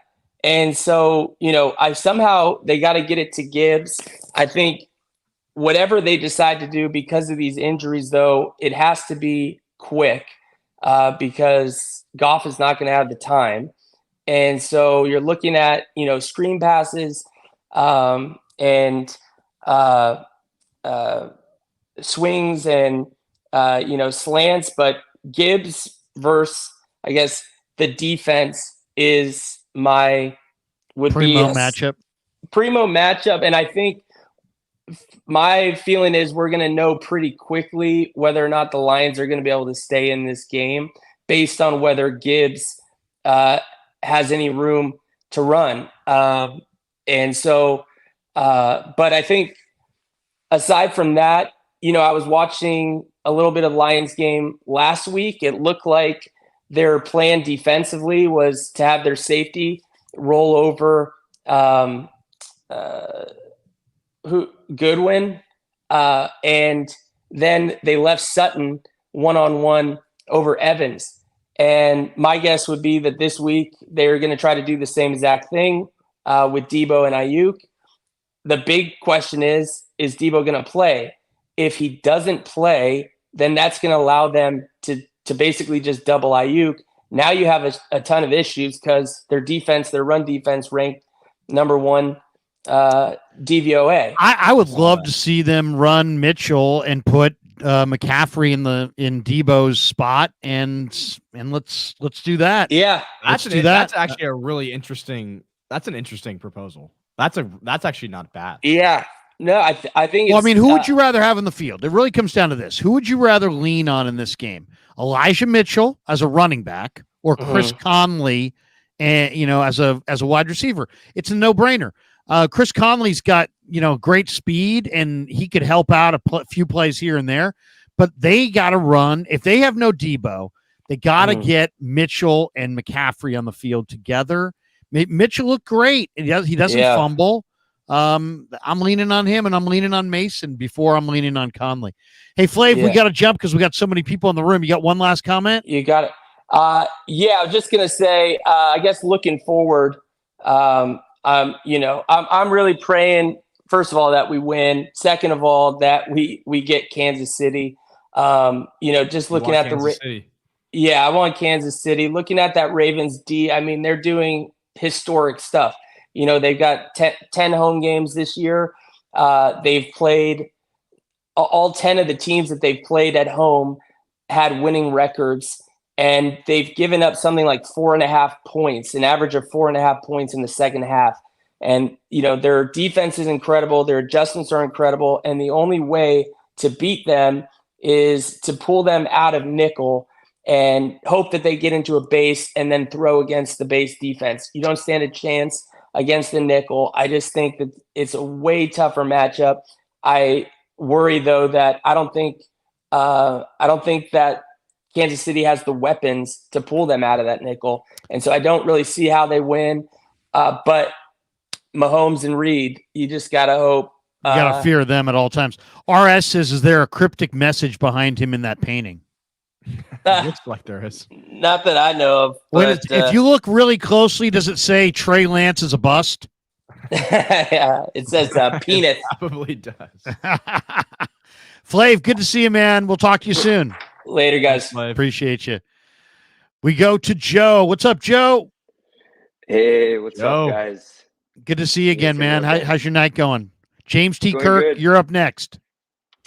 Going good. Sorry to miss you guys last week. I really wanted to, express my emotion after that Green Bay game, but I think you guys brought up some good topics as far as going into this week with matchups. Right. And honestly, it's kind of the same messaging I had the last time I saw you guys. It's, I think we're talking about who do Niners want to play, for the playoffs. That was the question the last time. Right. And honestly, the three matchups I kind of wrote down as I sat here was, it's all around the Niners. It's the Niners versus moments, right? I mean, I've been a long time Niner fan, and I think of all the great moments. I mean, a lot as a kid, the Packers actually kind of demolished us in the playoffs a lot, and as an adult, like those Harbaugh years. I think of moments like Kyle Williams dropping that punt return, just the drop. No. 3 fumbles. That's right. Yeah. There's that one though that really stands out. But anyway, it's what was great about the Green Bay game. It felt like they won some moments, right? Like they were kind of they looked a little shaky in the first half, especially Purdy. But when they needed it the most, they won down the stretch in those key moments. And I think as long as they can do that against Detroit, they'll get in. I think they're going to be a tougher out for last week because now when things don't go well, they'll be able to draw on that game and say, hey, if we just keep focusing, we can come up with a drive or a stop later. I mean, in reality, what happened in the Green Bay game, in all 3 phases, the 49ers came alive in the fourth quarter and took the thing over. And now they know they can win a grimy game. Now they know they can win coming from behind. Now they know that if things aren't perfect, they still can be victorious. So I think last week is going to be absolutely in some ways a godsend. It was hell to watch. Yeah. But I I think they're going to fire a much cleaner, better effort this week. Hey, we're all Giants fans, right? It was like torture football. Yeah, it right? was. I said it in the post game. It's been torture football the last, for as long as I can remember with the Niners. But and we didn't see any of that type of victory for this regular season, right? That was a lot like the it was Cleveland like game. It was like the Cleveland game, but they missed the kick. Yep. You know, in this one, they found a way to pull it out. And quietly, Moody made his 52-yard field goal. That was another big moment, right? That was a moment that no one really spoke about. Right. And that's the thing with kickers, right? You don't really talk about them when they make them, but when they miss, it's like, dude. And in these rain games, there's been two things. It's been the ugly offensive game, but in the end, on the last drive, Purdy has led them to, potentially winning the game both times. So Yep. And I'm gonna get to that one. I mean, the guy is just not getting any credit at all. But so my next matchup is the Niners versus turnovers. It's this past game, right? They had two turnovers. I can't recall last year and the year before. It doesn't feel like the Niners recently have had key turnovers that kind of swing the game. Well, they're 8-0 this year when they don't turn it over. Yep. They're 5-5 when they do. Yep. So and I think that to me speaks loudly. I think back to that Rams game, right? It's kind of like a moment and a turnover that was going to win the game, that NFC Championship game. It's like the fact that who was our safety back then, or a corner, Emmanuel Tart. Yeah, Jaquaski. Yeah, love the guy. It was just that moment, right? We just lost that moment. And my last matchup is the Niners versus the narrative. It's like it seems like this year, when the national narrative was the Niners are not this, they look shaky. They lost 3 games in a row. They come back and they just beat the crap out of Jacksonville, right? When they absolutely need it the most, like when teams that they know. That was their most complete game. And if they can if they can come up with 2 more, they won one playoff game by not playing well. If they can just play 2 good, sharp football games, they got a great chance to win the championship. They really do. And they'll be favored in both. That's going to change. I think that's going to change the narrative, and that's going to give them a nice little boost going into the Super Bowl. Of course, we got to focus on this game. But, one thing I want to see, and I know, the news on Debo is still kind of up in the air. You kind of touched on this with McCaffrey, as you just kind of slide him in that offensive weapon role. If Debo can't go, you slide him in that role.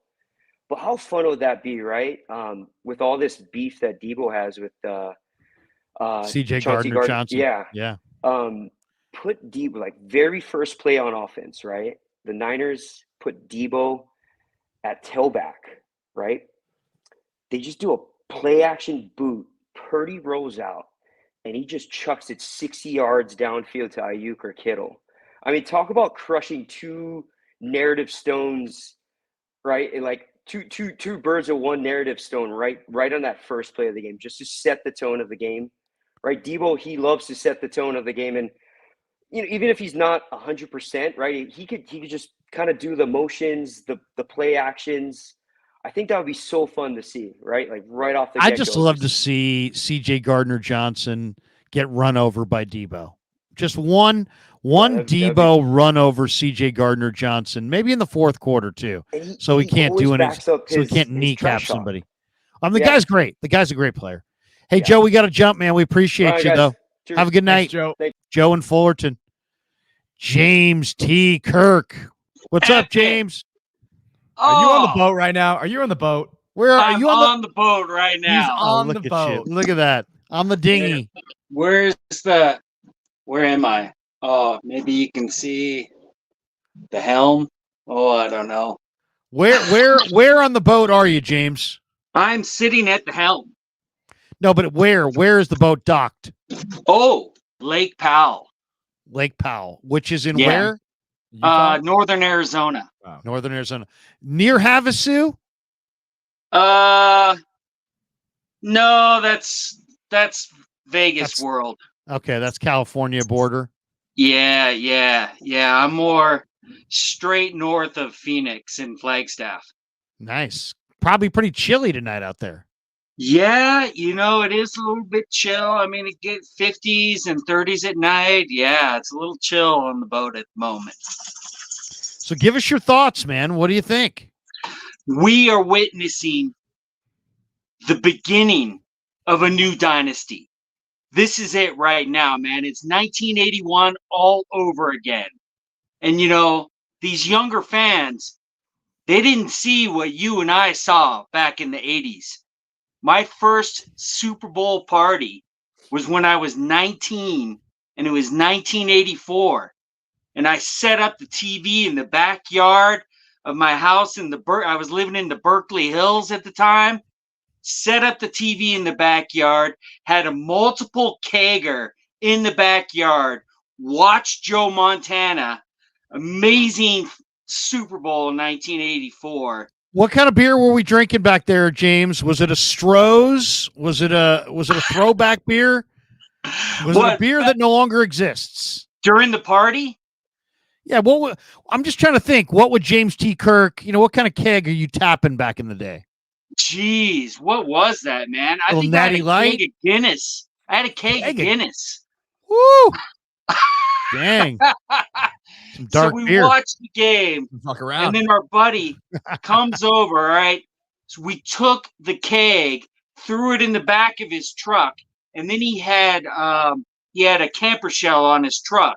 And we went to the city, and we went to Broadway. And Broadway was bumper to bumper. It was a parking lot. And we had the keg in the back of the truck, and we got up on top of the truck and put the hose out the window, and we were pouring beers for everybody who was partying on Broadway. It was unbelievable, man. Look at that. That sounds awesome. That sounds absolutely awesome. That was I remember that night. I remember the night the Niners beat the Cowboys in the NFC title game. I was 11, but the city went bananas. And when the Niners won the Super Bowl, I can remember over the Bengals for the first time in 81, the place went crazy. I mean, it was amazing. I went to the first 81 Super Bowl parade. My dad used to work in the city attorney's office. He had a deck next to the mayor's deck at City Hall. We stood on my dad's deck over the stage as Dwight Clark showed up in his fur coat, and it was amazing. It was one of the greatest days of my life for sure. I'm feeling it, man. I mean, we're witnessing the birth of greatness with Brock Purdy. The dynasty is starting again now, man. I'm feeling it. I was there 84, 88, 89, 94. It's been a while since then. Yeah. And I'm just feeling that vibe, man. I'm sending my vibes to our team because we're going all the way. I like it. What's the final score going to be? What? Give us a final score. 34-13. Ooh, I like it. A blowout. Yeah, 34-13, man. That's James T. Kirk, we got to jump, man. Have a great night on the boat. All right, thanks for the content, man. Can you give us as loud as you possibly can a Go Niners? Go Niners! James T. Kirk. Very good. Very good. Hey guys, thanks for having me. I mean, my name's Andrew too, but I'll try to be better than that. No, no. All right. Once again, kind of like what I said at the beginning of the show. When somebody stands up in a public speaking class to give a speech and they're terrible, you quickly raise your hand and go, "I'll go next." Right. Yeah. So there you go. It's gonna be the best call of the night right here. Best call of the night right here. Where are you calling from? Well, actually, ironically, Detroit. So I do live All right, in you're Detroit. gone. You're out of here. No, well, hold on, Larry. Hold on. Well, I'm a Lynch guy, so I've been here since 17. I've been following the Niners and hoping for the best. So I'm really hoping for the best this year. But quite honestly, I mean, these Lions do stack up. I mean, I know you guys have. Everybody seems very confident, but at the same time, I mean, unfortunately, I've watched a lot of Lions football over the years, and I've seen the rise. And they're ready. I mean, I really do think they're ready. So this is going to be a tough game. I mean, I'm not going to give a score or anything, but I do think they'll be ready. I'll be quick. I mean, it's late over here. But I think some of the biggest things they got to be ready for, Niners D line has to be much better. No edge, no chance. Like we'll just start there. I think got to stop Gibbs on the edge, and I also think the Lions receivers, St. Brown, Reynolds, Williams, whoever, it doesn't matter. Anybody's Laporta, they're all savvy, ready to go. So these Niners DBs are going to be tested. It's unfortunate we've had some injuries back there this year, but it's a rush and cover game on D. Yeah. They're going to have a hard time covering. The key to success will be their ability to rush. Correct. Yeah. No. And I think on the other side of the ball, I think it's kind of going to be similar. I think that I think we got to just kind of like what Big Mo was saying earlier. We got to go to that ground game. I don't know why 25-24. Mason or Mitchell didn't get any touches last game. We just got to run the ball, set up the pass. I mean, it has to be simple. It would take care of that. We should be able to set it up. Just dump off to McCaffrey. And I know the O-line was not playing too good last game. Getting some pressure, 68, kind of getting walked back a little bit. But you know what I mean? Everybody's got to be a little bit better. Hopefully things will shape out right. But you got to give McKivitz help on Hutchinson. Yeah, and I think we got to run right at the edges. I think we got to run right at him. Same with and I don't know if Houston's going to play for the Lions. But he's not. He's listed as in red. Like I don't think he's going to go. But it was the same thing last week. He wasn't really activated. Talented. Yeah, he wasn't activated, but he's got an ankle. He wasn't ready to go. So we'll see if he is. And even if he's not, John Kaminsky, their other defensive end, he can set an edge almost better than Hutchinson. So, go right at those guys. Give them some help if you're passing the ball. I mean, they got to be ready to go. But yeah, these Lions I don't know. So they can attack second level definitely. The Lions they're not the best tackling team.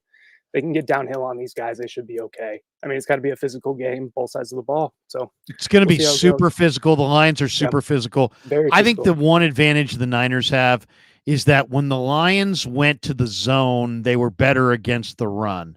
And I think they'll probably play some zones so that they are better against the run. But when they go to those zones, I think that's where the short and intermediate crossers are going to be available. And then it's a matter of Purdy hitting those short and intermediate crossers. Also, the Lions, I think, are the most physical team in the league. And their offensive line is enormously physical, and their defense is enormously physical. Kirby Joseph, Chauncey Gardner-Johnson come to mind. And the 49er receivers – if you're not ready to get smacked, don't show up in this one. Correct. This is not going to be for the faint of heart. You better show up and, the meek shall inherit the earth, but they won't win this game.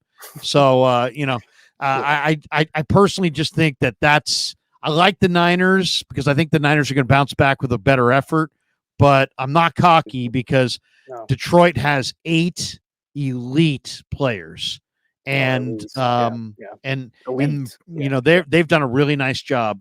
I still think though there's a reality to every contest, and the reality of this one is Detroit's going to be happy with a win or a loss. The Niners are only going to be happy with a win. Correct. Well, there will be no happiness with a loss. Detroit can walk out of Levi's on Sunday night and lose the game. Oh, trust and me. Still they will be thrilled by the year that they've had. I think that's real. And I think that's one of the reasons I like the Niners to get over. But I respect the hell out of Detroit. I agree with you about everything you said.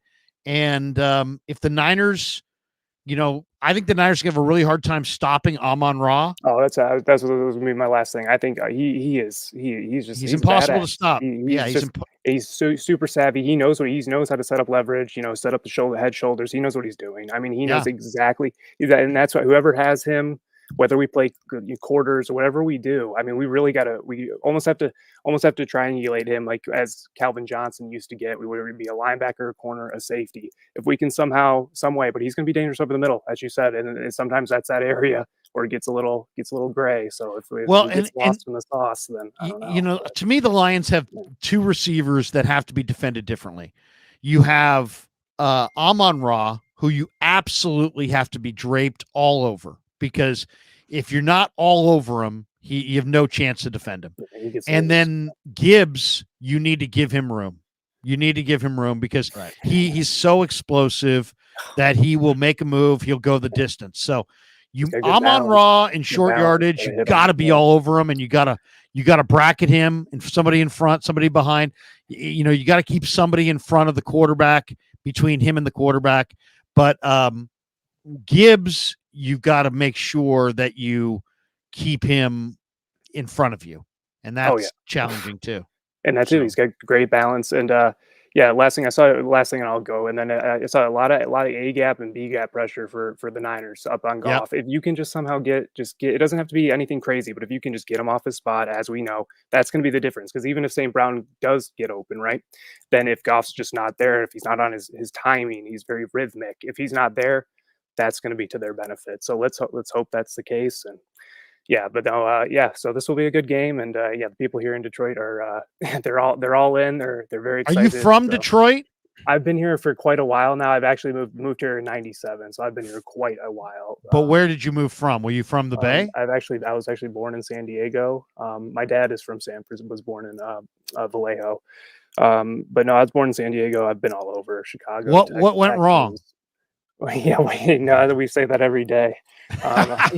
We say that. I was living in San Diego, and I'm calling from Detroit. We say that quite often. So, but I know they had a lot of rain down there. So hopefully everybody's safe and all that. So, but we'll see. But I was going to try to come out there, but too expensive, too hard to get to. But I've been out there before. I've been to a few games. I was at Purdy's first game against the Dolphins that day. Oh, Dolphins, the Dolphins when Garoppolo got hurt, and so we've been out there a few times. So it's so go Niners, and let's hope for the best. I'll be watching the game. So, and thank you guys both. And Kev, are you down at Cal Poly? I've been down there. I've been down to SLO. Nice area, beautiful. Yeah. So Oh yeah, and I've been down to San Diego. I love that place too. I haven't been to Detroit yet though. So anytime. Very very nice here too. I know that not right now. It's very cold, but come in the summer, you guys will love it. Great lakes, so it's nice. There you go, Mackinac Island. Go hit Mackinac Island for a little vacation. Yeah, all the time. Yep, we used to do that all this on July in the summers. Yep, that used to be our thing. So hey, Drew, thanks for jumping in, man. Thanks for supporting the Krug Show. Thanks for watching our stuff. Calling again. Thanks, Drew. Yep, no doubt. Yep. Thank you, Drew James. There you go. I like Drew. He was solid. Who's next? Who's next? Hold up the sign. I know. We now Gary. It says Gary Lamb, but Gary, was he in here before Adam and Chris and Franco? I don't know. StreamYard does it the way it does it. It lines them up in order that they got. I'm gonna go to Adam Paul. I got a vibe on Adam Paul. It seems like he's been in there for a while, and then we'll go to Chris. Then what happened? Oh no, there we go. Here we go. What's up, Adam? How are you, man? Adam. What's up, Larry? How you doing, man? Second time calling in. I called in last season. Where'd you call from? Where are you calling from now? Antioch. Okay. Yep. What's going on, man? What's on your mind? Thanks for jumping in here. No problem. I'm going to the game Sunday, so I'm pretty excited about that. I did want to ask you one thing, though. So yes, I was watching that Packers game, right? Like everybody, it was a super intense game, And I thought about what you said. Correct me if I'm wrong, if you didn't say this, but I do remember you saying this. You said something like the 49ers and Packers game, this is going to be the hardest game that they have for the remainder of the playoffs. Do you remember? I believe that. Yep, I believe that. And watching the game, I was thinking of what you said, right? And I was like, man, it's crazy how close of a game this is. It really was, it was like pulling teeth. Anybody anticipated. Yeah. Do you still think that? Yeah, I do. I didn't think the Niners would play as rusty as they were, but I knew that Green Bay had nothing to lose, a bunch of young guys who have huge talent, and they didn't know that they were supposed to feel pressure and didn't feel any. And then finally in the fourth quarter, I think maybe a little bit of the pressure may have started to seep in on Love. But, and also I just think that, Dallas is lame, but they're not that lame. Green Bay was a big part of that. And so I just really believe in Green Bay, and I'm a personnel guy. So when I looked at their personnel, I thought, okay, wait a second. They got the hottest quarterback in the game right now, 21 touchdowns, 1 pick in the last 10 games, roughly. They had a pass block win rate O-line that was number 2 in the league. They had a hot running back who can run it or catch it, 2 really good tight ends, and like 5 really good wide receivers, and a very good defensive line. So I looked at that and I thought, wow. By the way, their defensive coordinator got canned today. You see that? Joe Barry got fired today. It's wild. So I really think Green Bay, I think Green Bay is now Detroit's got some greater individual players, but the reality is that Emmanuel Mosley went down. Detroit's pass defense has been giving up a ton of yards. The Niners should be able to pass the ball all day against Detroit. And Goff can't move. He's a freaking statue. They're going to tee off on Goff, and they're going to win this game. And I respect Detroit, but Detroit's a next year play.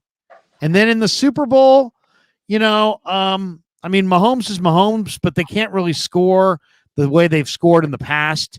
And that makes them not as scary. And I think the Niners can beat Baltimore. I mean, they don't turn it over dramatically like that 5 times on Christmas. That game, the Niners had more yardage. The Niners have better receivers. The Niners have better backs. I think Baltimore is home cooking. I think Baltimore's a bully team.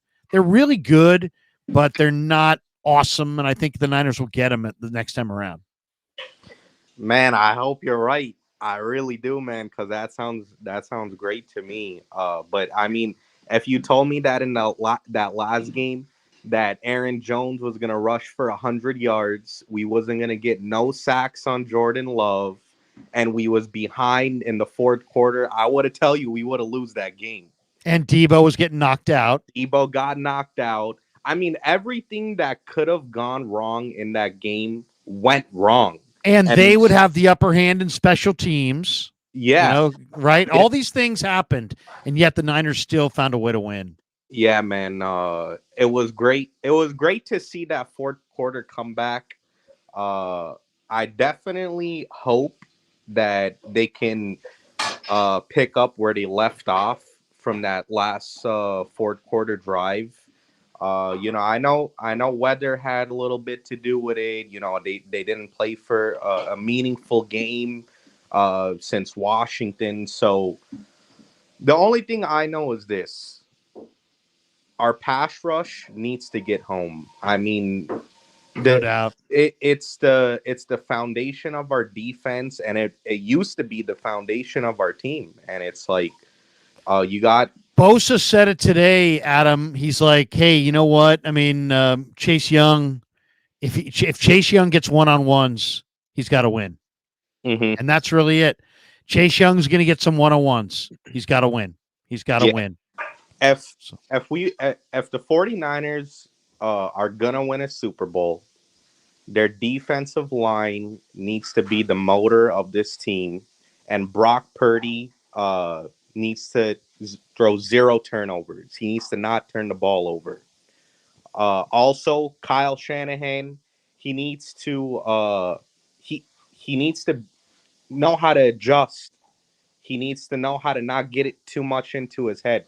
I mean, if they can figure these little minor things out, I think they could get it done. We're hoping, man. Enjoy the game on Sunday, man. Thanks for chiming in. Appreciate it, man. Thanks for having me, guys. Adam Paul jumping in from Antioch. All right, it's Chris Barber time. What's up, Chris? What's going on, fellas? What's going on? How Chris, you doing? you're in Virginia, right, or Maryland? Virginia. Virginia. What's going on, man? I like that hat. I like your hat. That's right. Niners all day. Well, we may be at the point in the season, fellas, to where we might have to win these next 2 games despite Kyle Shanahan. I can remember screaming at the TV, "Run the damn ball!"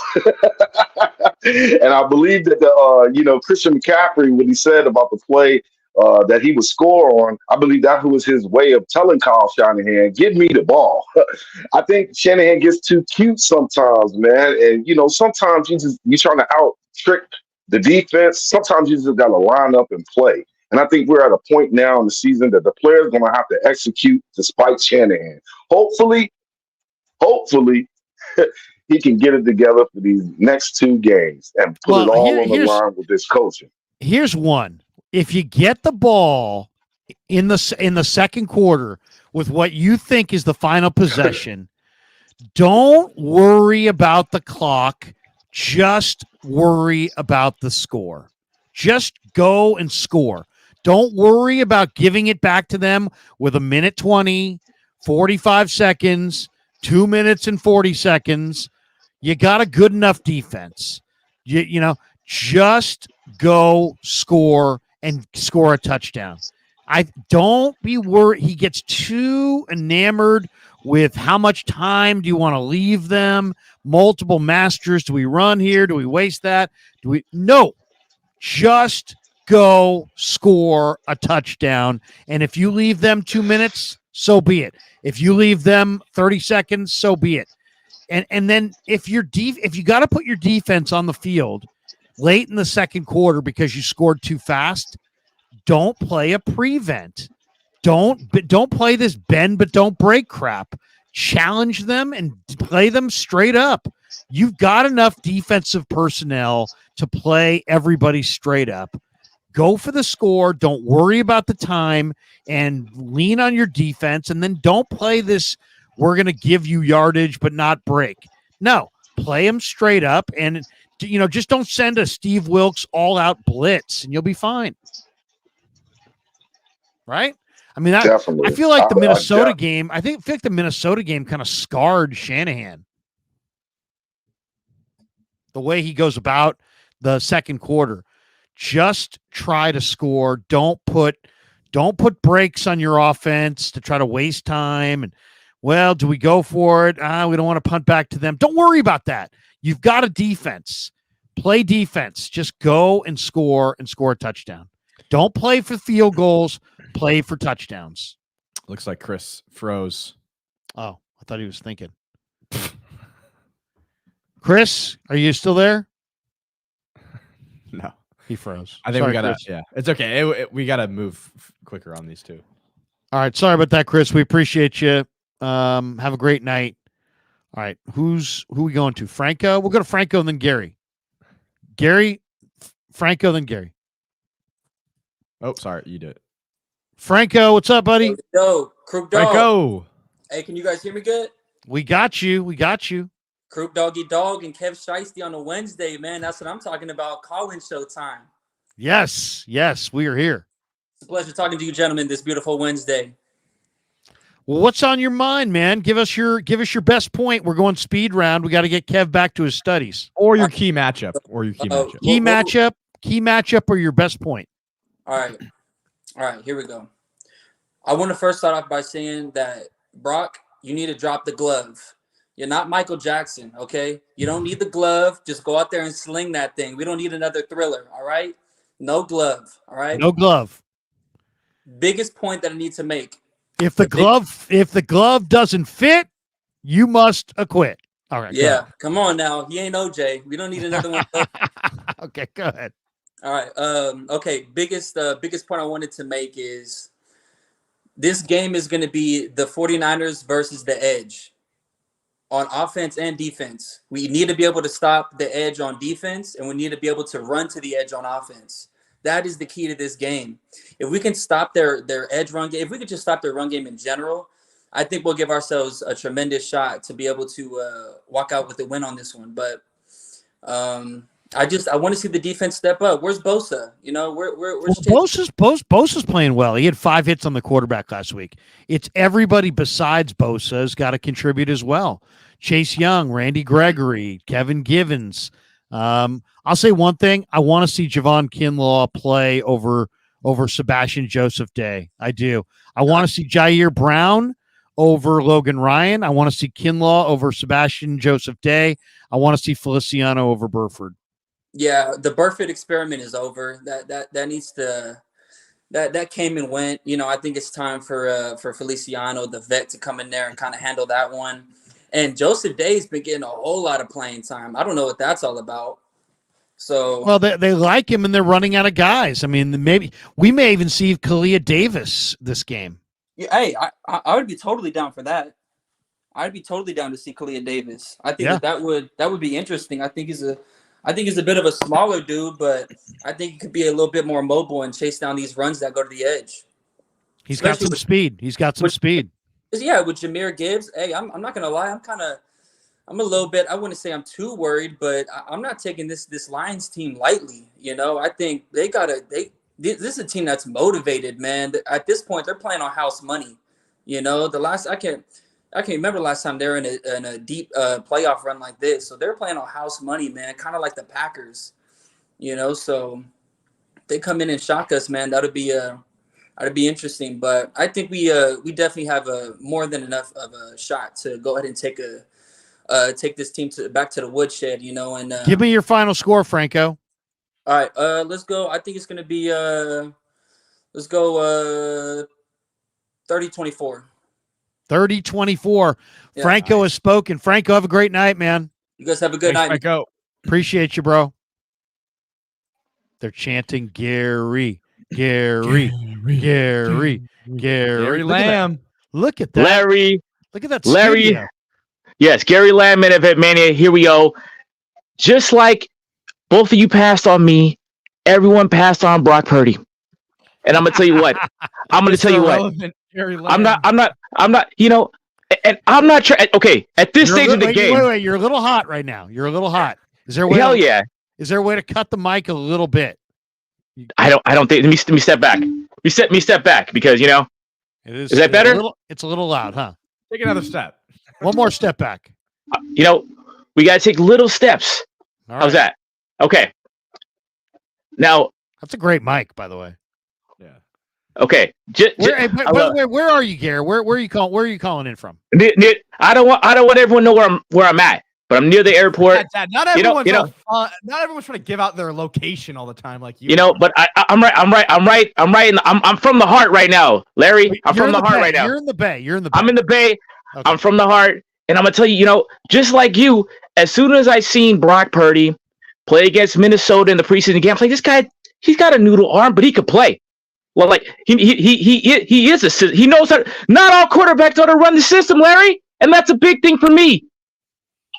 And you know what? And I always believed in this guy, but at the level of NFC Championship game, you know, you hear all the hype. Yeah, is he Lamar Jackson? Is he Patrick Mahomes? Is he Josh Allen? Yeah, probably not. But you know what? He's in the conversation because he keeps on damn winning. Exactly. If he shouldn't be. He's 24 years old. He's a damn kid, Kevin. The reason why sorry, Kevin. The reason why he's in the conversation, legitimate for MVP, he's playing well. He keeps on winning. And Kevin, you're gonna learn this. God willing, you won't. One day you're gonna learn. Sometimes you do your damn job, you do it perfectly, and people still hate on you. That's just part of life. You know what? And part of life is this. Go ahead, Kevin. I did a little research because I was seeing a lot of praise for Jordan Love and the Packers' future, and a lot of hate towards the Niners. Yes. Brock Purdy not playing a good enough game. Do the research. Brock Purdy's 420 days younger than Jordan Love. Right. Yet Jordan Love is the guy that's like, hey, they're only going up, up, up. He can only get better, better, better. But Brock Purdy, it's like, hey, this is it. He's never going to get better. It's only downhill. He's only getting, it's like, dude, like, it's just the way that they're handling it. Like, I know we're all Niners fans here and, you know, we have the bias, but it's true. It's true. Brock Purdy is an entire year and 100 days younger than the quarterback that everyone's saying has the bright future. And not only that, literally, if Patrick Mahomes, Lamar Jackson, Josh Allen would have played the same game as Brock Purdy would have played against the Packers. Oh, you know, he had a tough game, but they came back and won. Praise him to the moon. But you know what? You know what Josh Allen's at right now? He looked like Superman against the Chiefs. Like, oh, he might even be able to run better than Lamar Jackson. You know who he's right now? In Buffalo, shoveling damn snow. And Brock Purdy's still there, okay? 39 passes. I don't know why, Larry. 27-28 is a sweet spot in the NFC Championship game in a freaking pouring rain. Why are we throwing 39 times? I don't know. All I know is this, I love Kyle Shanahan. I love John Lynch. They supposed to surpass Harbaugh and Balky because no one's going to jail. All right. Let me tell you something, Gary. I like the way that thing's lit up in there.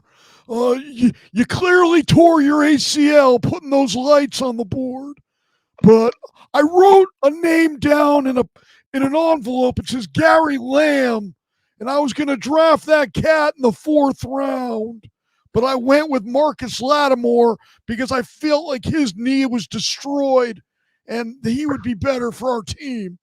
There you go. There's my Trent Baalke. Thank you. And Larry Gary Lamb has no criminal record, and he's not going to jail. Okay, no, but serious talk. I'm never a fire Kyle Shanahan guy. I love him because I know I'm not worried about Alden Smith in an altercation, or Brooks. I'm so happy with his team. But yeah, 39 passes. When the hell was that? When that, we're saying, Christian McCaffrey, same for the playoffs. Hey, this week, 25 damn runs, 8 targets. Brandon Ayuk, it's like, I'm going to stop right there. If there's a time, there's one thing that bothers me about Kyle Shanahan and the Niners. Why 12 targets for Ayuk, 50 balls to Ayuk? If you're gonna mess up Brock, because you know what? You know what happens in the playoffs? You just gotta win. All the freaking game plan in the NFC, it might go to shit. You just gotta win. It doesn't matter. All right. But if I'm gonna lose, Brock, I'm gonna let Brock. Kevin, you're the system son. You know who you are? You're in the game, baby. Brock Purdy. Okay, it's Larry. You're too young, Kevin. You ever played Mike Tyson's Punch Out, Larry? Of course. Okay. So you get to the level, we're at Super Macho Man. All right. But when you get to Mike Tyson, you got to duck and weave and right. Okay. You got to calm it down. It might not be spectacular, which Brock has. That pass to Kittle was spectacular. The last drive was spectacular.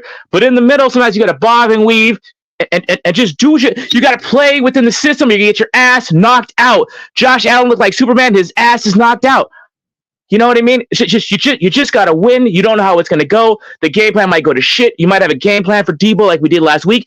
And you know what happens with the shit? We still won the game. All right? We might have to overcome some of the stuff of Shanahan. We might have to understand, I can't explain it, but we are there. We're there every damn year. The worst losses, you lose all your damn quarterbacks. You lose a Super Bowl. You lose the NFC Championship game to your fucking rival, the Rams, who you never lose to.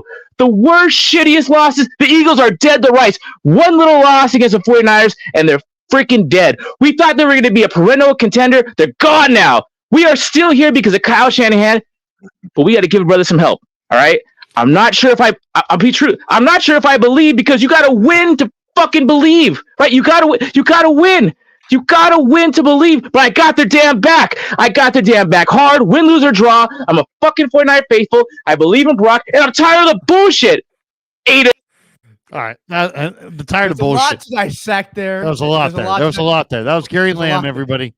I wish there was a little bit We'll more. bring him back. Gary, one last thought. Okay. Last thought. So, okay. It all comes out. I'm sorry. This is a playoffs, Larry. This is a playoffs. It's an NFC Championship game. But okay, the last I checked, you're blowing my ears out. I'm sorry. Okay, but the last thing is, we put a lot of money in the defensive line. It's okay, but Bosa's doing a yeoman's job. It's time to get some sacks. It's time to let Bosa play like a star. It's time to. It's time for Wilkes to scheme him open. It's time to do something, to forget the double teams, put him this way, put him there. Maybe some old elephant style, like in the mindset of the elephant defense. Put him here, put him there. Let Bosa get the quarterback because it's the last time we're going to play a statue, the first time we played a statue in a long time. Please don't let Jared Goff beat us. That's all I'm saying. Defensive line, I know the Detroit has a tremendous defensive line, but we put a lot of money in that defensive line, and I want some damn sacks, Larry and Kevin. I want some damn sacks. There you go. That's Gary Lamb, everybody. Gary Lamb. Gary Lamb. Rack 'em. Rack 'em. Rack a lamb. Gare, good night. Have a great night. Have a great night. Have a great night. Bang, bang, Niner gang, baby. Bang, bang, Niner gang. Gary. He definitely got his airtime, his money's worth of airtime. Gary He got a lot of different thoughts Lamb. out there. We have any opinions on some of the things? Gary freaking Lamb. All right. Do we go to Trevor? We'll finish up with Trevor. Trevor, what's going on, man? Hey, how are you guys doing? Glad to be on the show. Where are you calling from? Calling from Grand Rapids, Michigan. Wow. Are you in a garage right now? Is your bedroom in a garage? No, I'm in my basement. It's not. Oh, okay. It's an unfinished basement in Michigan. Yeah. It's a little chilly right now. I was going to say, it's you got the what's it outside? What's the temperature in Michigan right now? Man, let me check for you. It's probably. Let us know. We'd like to know. He knocked himself offline. I think he has to. Yeah, there you go. What is it? What is it, Trevor? 34. 34. Oh, it's balmy. Not too bad. I got That's not bad. out on the ice for a little bit of ice fishing this past week, so not very safe, but it's getting a little warmer now. So what's on your mind, man? Are you a Niner fan in Michigan, or are you a Lions fan? Absolutely. I'm born and raised, and I was born in California, right there, Lake Tahoe area. And then, lived in Nevada. Nevada didn't have a team, so naturally I was a Niner fan. What brought you to Michigan? My dad found love about 3 years ago, so I've been here ever since. I've been a Niner fan and a full Lions fan, so it's Well, the fans there are got to be absolutely bouncing off walls, right? They're loving life. They are super high right now. One of my buddies at work, he's like, "Man, we're in the playoffs. How does this whole playoff bracket thing work?" And I'm like, "That's a good question, isn't it?" So what do you think? Who's you've watched the Lions probably more than you care to admit. You're a Niner guy. How do you see the matchup Sunday? Man, I think they're a legit team. Aiden Hutchinson, he's been getting a lot of pressure. I think he has 8 sacks in the past 4 games or something like that. But I think the main part of this game is being able to set an edge. Be able to not let Jahmyr Gibbs and stuff get out on the outside and run all over you. I think that's one of the main things. If we can stop their run game, make Goff sit in the pocket for a little bit, make him make mistakes, I think that's going to be a big key to winning this game, is setting a solid edge. And Bosa's been playing real good. But Chase Young, I've seen him miss a few tackles and stuff, and just being able to set up a good edge is going to be key. Who's the Lion weapon that you think is the most dangerous? Well, you got Amon-Ra, but man, Laporta, he seems to find a way to get open and get the ball. And we ran that reverse flea flicker that Detroit ran earlier in the year. Just plays like that. Dan Gamble, Gambler. He does plays like that. And Kyle's a little more conservative. You don't see Kyle call fake punts all that often and stuff. And Dan Campbell, man, I think his aggressiveness is something that I fear a little bit. But I think we have the weapons, and if we have Debo, get him involved in some jet sweeps, or like you said, line up McCaffrey in the slot and have Mitchell as running back. And yeah. So Trevor, since you're in Michigan, do you have the vibe? Do you know what the vibe is around? Are there any Detroit Lions fans around you, and what are they thinking? Oh man, absolutely. Both of my stepbrothers, they're big Lions fans. They've gone to a few games, and man, they want to win. They're excited they've gotten this far, but they want to win. And man, the Detroit and everything, when they won the first game, playing it on TV, I was watching the Lions versus the Bucks. I was hoping that Mike Evans would pull off a clutch winning game drive. He had an amazing catch where he was able to keep his eye on the ball while his body was contorting, and made a phenomenal catch, but it wasn't enough. And so I was pulling for the Bucks there, and with a bunch of Lions fans, man, they love that team, man. They've had a lot of years where it's down, but man, they love their team. They love Goff. He might not be, the greatest quarterback, but they fully He's a support California guy they've embraced, probably like fully yourself. support that guy. Here we go. We're going to share the screen and show a little Dan Campbell here. This is 3 years ago. 3 years ago, Dan Campbell introed. Is going to be built on. We're going to kick you in the teeth. All right. And when you punch us back, we're going to smile at you. And when you knock us down, we're going to get up. And on the way up, we're going to bite a kneecap off. All right. And we're going to stand up. And then it's going to take 2 more shots to knock us down. All right. And on the way up, we're going to take your other kneecap and we're going to get up. We're going to take 3 shots to get us down. And when we do, we're going to take another hunk out of you. Before long, we're going to be the last one standing. All right. That's going to be the mentality. He's biting kneecaps. He's biting kneecaps. I was hoping it was, I don't care if you have 3 toes and 1 ass cheek. You go, I'm going to kick your ass. I mean, Dan Campbell's amazing. His vibes in the locker room too, you know, after they won the game, you know, his speech, he's like, we made it this far. These are damn good teams. You know, there's a lot of passion around this team, but you know, I'm pulling for the Niners here. I hope we can do it. You know, we've been close. I watched the game against the Ravens, that Super Bowl matchup in 2012 when Kaepernick overthrew his receiver in the end zone that would have won us the game. I watched 2019, you know, when we got super close and we blew that lead against the Chiefs. And here's what I'm looking for. Here it is. Wait a second. Everybody needs to hear this. Hold on. Dan Campbell, ladies and gentlemen. Doesn't matter if you have 1 ass cheek and 3 toes. I will beat your ass. I mean, you got to love that guy. I mean, I don't care if you have 3 toes and 1 ass cheek, I'll kick your ass. The guy is awesome, but I think the Niners will get over, but Detroit's coming, man. Detroit is coming. There's no doubt. There's no doubt. They got a good GM. They got a good head coach. They got a ton of talent. John Dorsey has also helped quite a bit in that front office, and Detroit's coming. But I think Sunday's going to be the Niners' day. Especially playing outside sunny in Santa Clara. You know, I saw a stat where it's Goff when he's not playing in a dome, when he's playing outside, his turnover margin is nearly double. And you know, when was the last time they actually played outdoors? I mean, look at their schedule, Kev. I believe I don't believe the Lions they haven't played outdoor. They've only played outdoors twice. This will be the second time they've played outdoors in the last 13 games. Oh, yeah.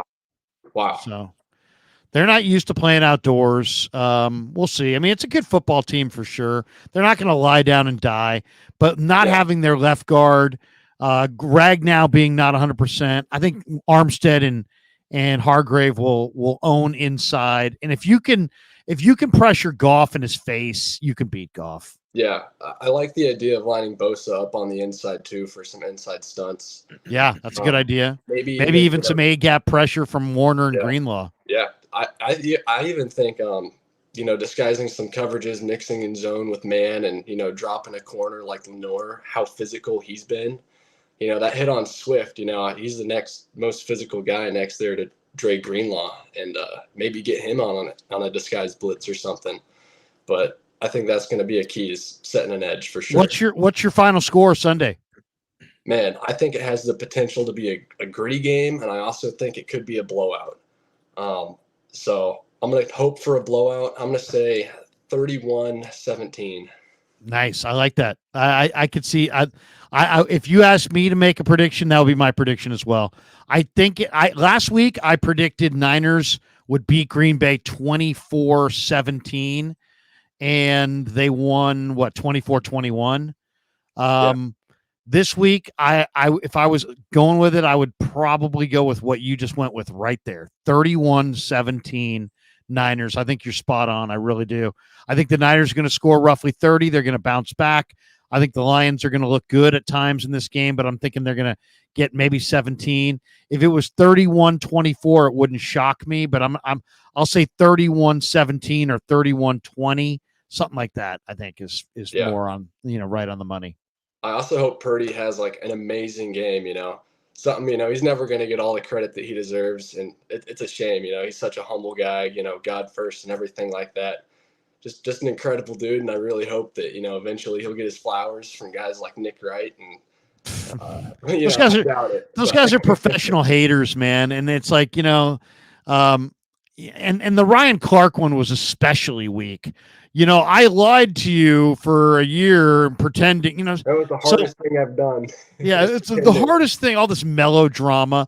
You're talking about a guy that's like number one in like 17 different quarterback categories and top 5 in like every category, and is 17-4 in his career. And he's 24 years old, and he's been in 2 NFC title games. And you're talking about him like he's some crappy piece of garbage. And you're talking up Jordan Love, who threw 2 picks and lost the game. And you're bagging on a quarterback who threw no picks and won the game.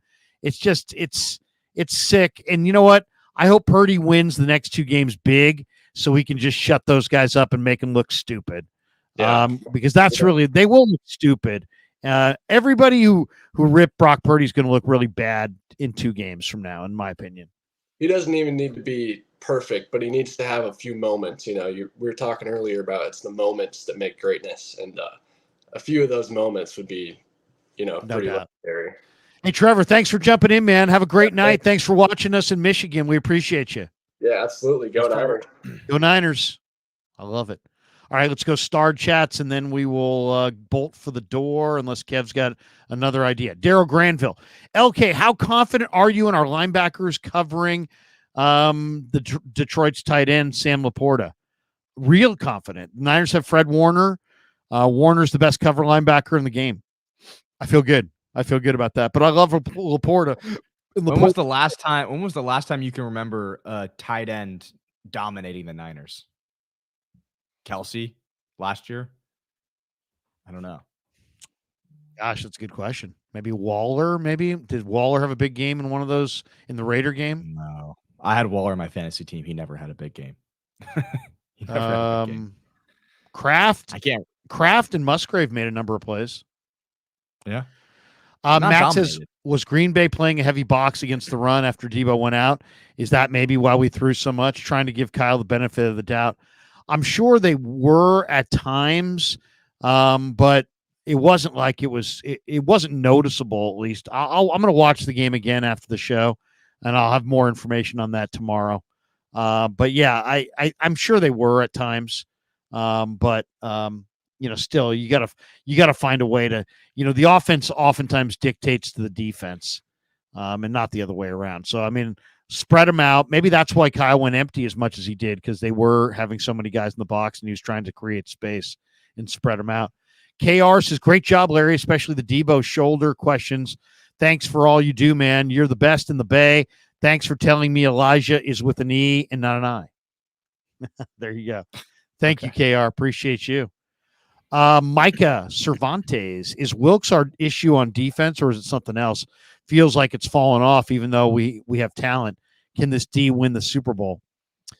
I think it can, but they need their young DBs to play with poise on the deep balls in the air. I mean, you got to play with more poise. You can't just grab guys. You can't just wrap up. I'm not, I don't know if it's on Wilkes, if it's on the fact that Chase Young and Randy Gregory aren't good enough, if it's the secondary is not good enough, but they got to get pressure. I'll say this: Chris Kasarik was yelling his lungs out today. I mean, he's absolutely fired up about practice. Wes Jameson says he's become a YouTube member. All right, Wes, thanks, man. Appreciate you. Mon Green Eggcorn says, if the glove doesn't fit, you must have quit. There you go. Thank you. Flav in the house on the chat. He was already here via call. He says, forgot one matchup. Think Lenore covers St. Brown. Ward covers Reynolds. So my number 3 matchup is Ambry against Jamison Williams.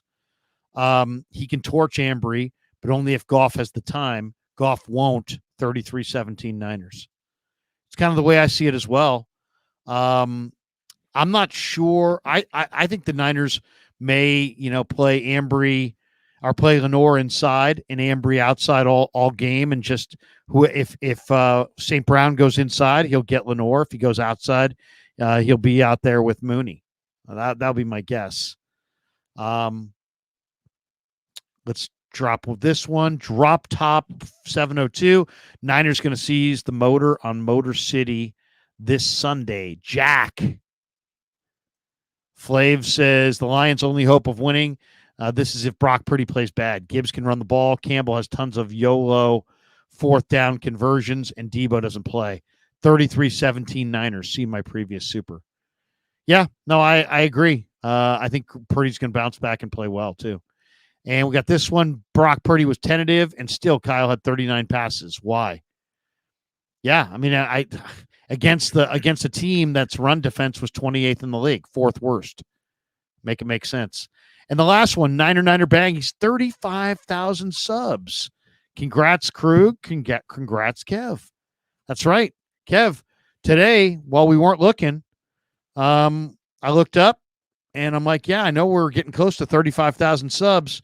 We're at 35,046 at this minute. Thank you to you. Nice. You're doing a great job. Appreciate you. Wait, really? We're at 46 now? 35,046. Can we get to 40,000 by Super Bowl Sunday? I hope so. 2 weeks to 40,000. Don't get more and more, There we go. Have a big week in Vegas. Big week in Vegas. All right. Thanks to Marin Autoglass, marinautoglass.com. Thanks to Underdog Fantasy. Thanks to Pig in a Pickle for being the title sponsor of the Krug Show. Kev, I'll give you the final word. Anything you want to promote, talk about, or say? I know I do. I gotta think. Obviously check out the socials. I've been grinding out the socials on Instagram, TikTok. We had a TikTok the other day or yesterday that got over 600,000 views. Did we really? Yeah, just popped off. It was about, Dead just said he just unsubscribed. No. What? Unsubscribed? MF says Dwayne Kuiper said the Giants are cooking on something big. Oh my God. I think you're going to do a Reese Hoskins. The boy who cried wolf thing has got to end. Seriously. Yeah. No more. Giants fans, Giants announcers, Giants everything. Don't talk about it. Do it. Yeah, MF, be looking out for a Reese Hoskins video coming shortly. Don't talk about it. Fucking do it. It's January the 24th. The Giants players are literally packing their bags, getting ready to go to spring training. They haven't done a thing. They cannot hit. Oh my God. Better be Cody Bellinger. If it's Matt Chapman, I'm going to lose my ass. Check the socials. Leave a review in the pod. Check out the merch if you want merch, and you'll be live. What's the schedule for tomorrow? Tomorrow on the channel, I'm glad you asked. Tomorrow on the channel, I am going to be in. We'll be at practice in the morning, and then Guy Haberman's going to join us in the early afternoon. I've got a baseball meeting from 6:30 to 7:30, and then I will join Jesse and Vish for the big show right around 7:30 Pacific. And so they're going to probably start without me. So then I'll jump in on the big show with Jesse and Vish tomorrow night at 7:30. So Guy Haberman, Niner practice, more stuff coming from the locker room, and then the big show tomorrow night. Damon on Friday at 8 a.m., Chase Sr. Friday at 10:45. And then also, wait, who else? We got somebody on Friday as well. Lions person? Who do we have on Friday? It's okay. You can figure it out. You can figure it out later. I forget who it is, but we're going to have somebody on Friday as well. It's okay. Rough. It's good. But I better figure out who it is. Okay, well, you don't have to do it live. I got to remember who it is, but I don't remember who it is. But we're going to have somebody else as well Friday at roughly 1:00. So, not sure who, but we will have somebody else. So we're going to have 3 people on Friday. And then Saturday, the coach is with us at 9 a.m. Sunday, I do pregame on 95.7 The Game, and then postgame with the boys. And hopefully we can do what we did last week, 3,000 people in the room and a lot of good Niner talk. All right. I got to go do some homework. That does it for us. For Kev, I'm Larry. Peace. Yeah, never met a man I've been scared of. Careful.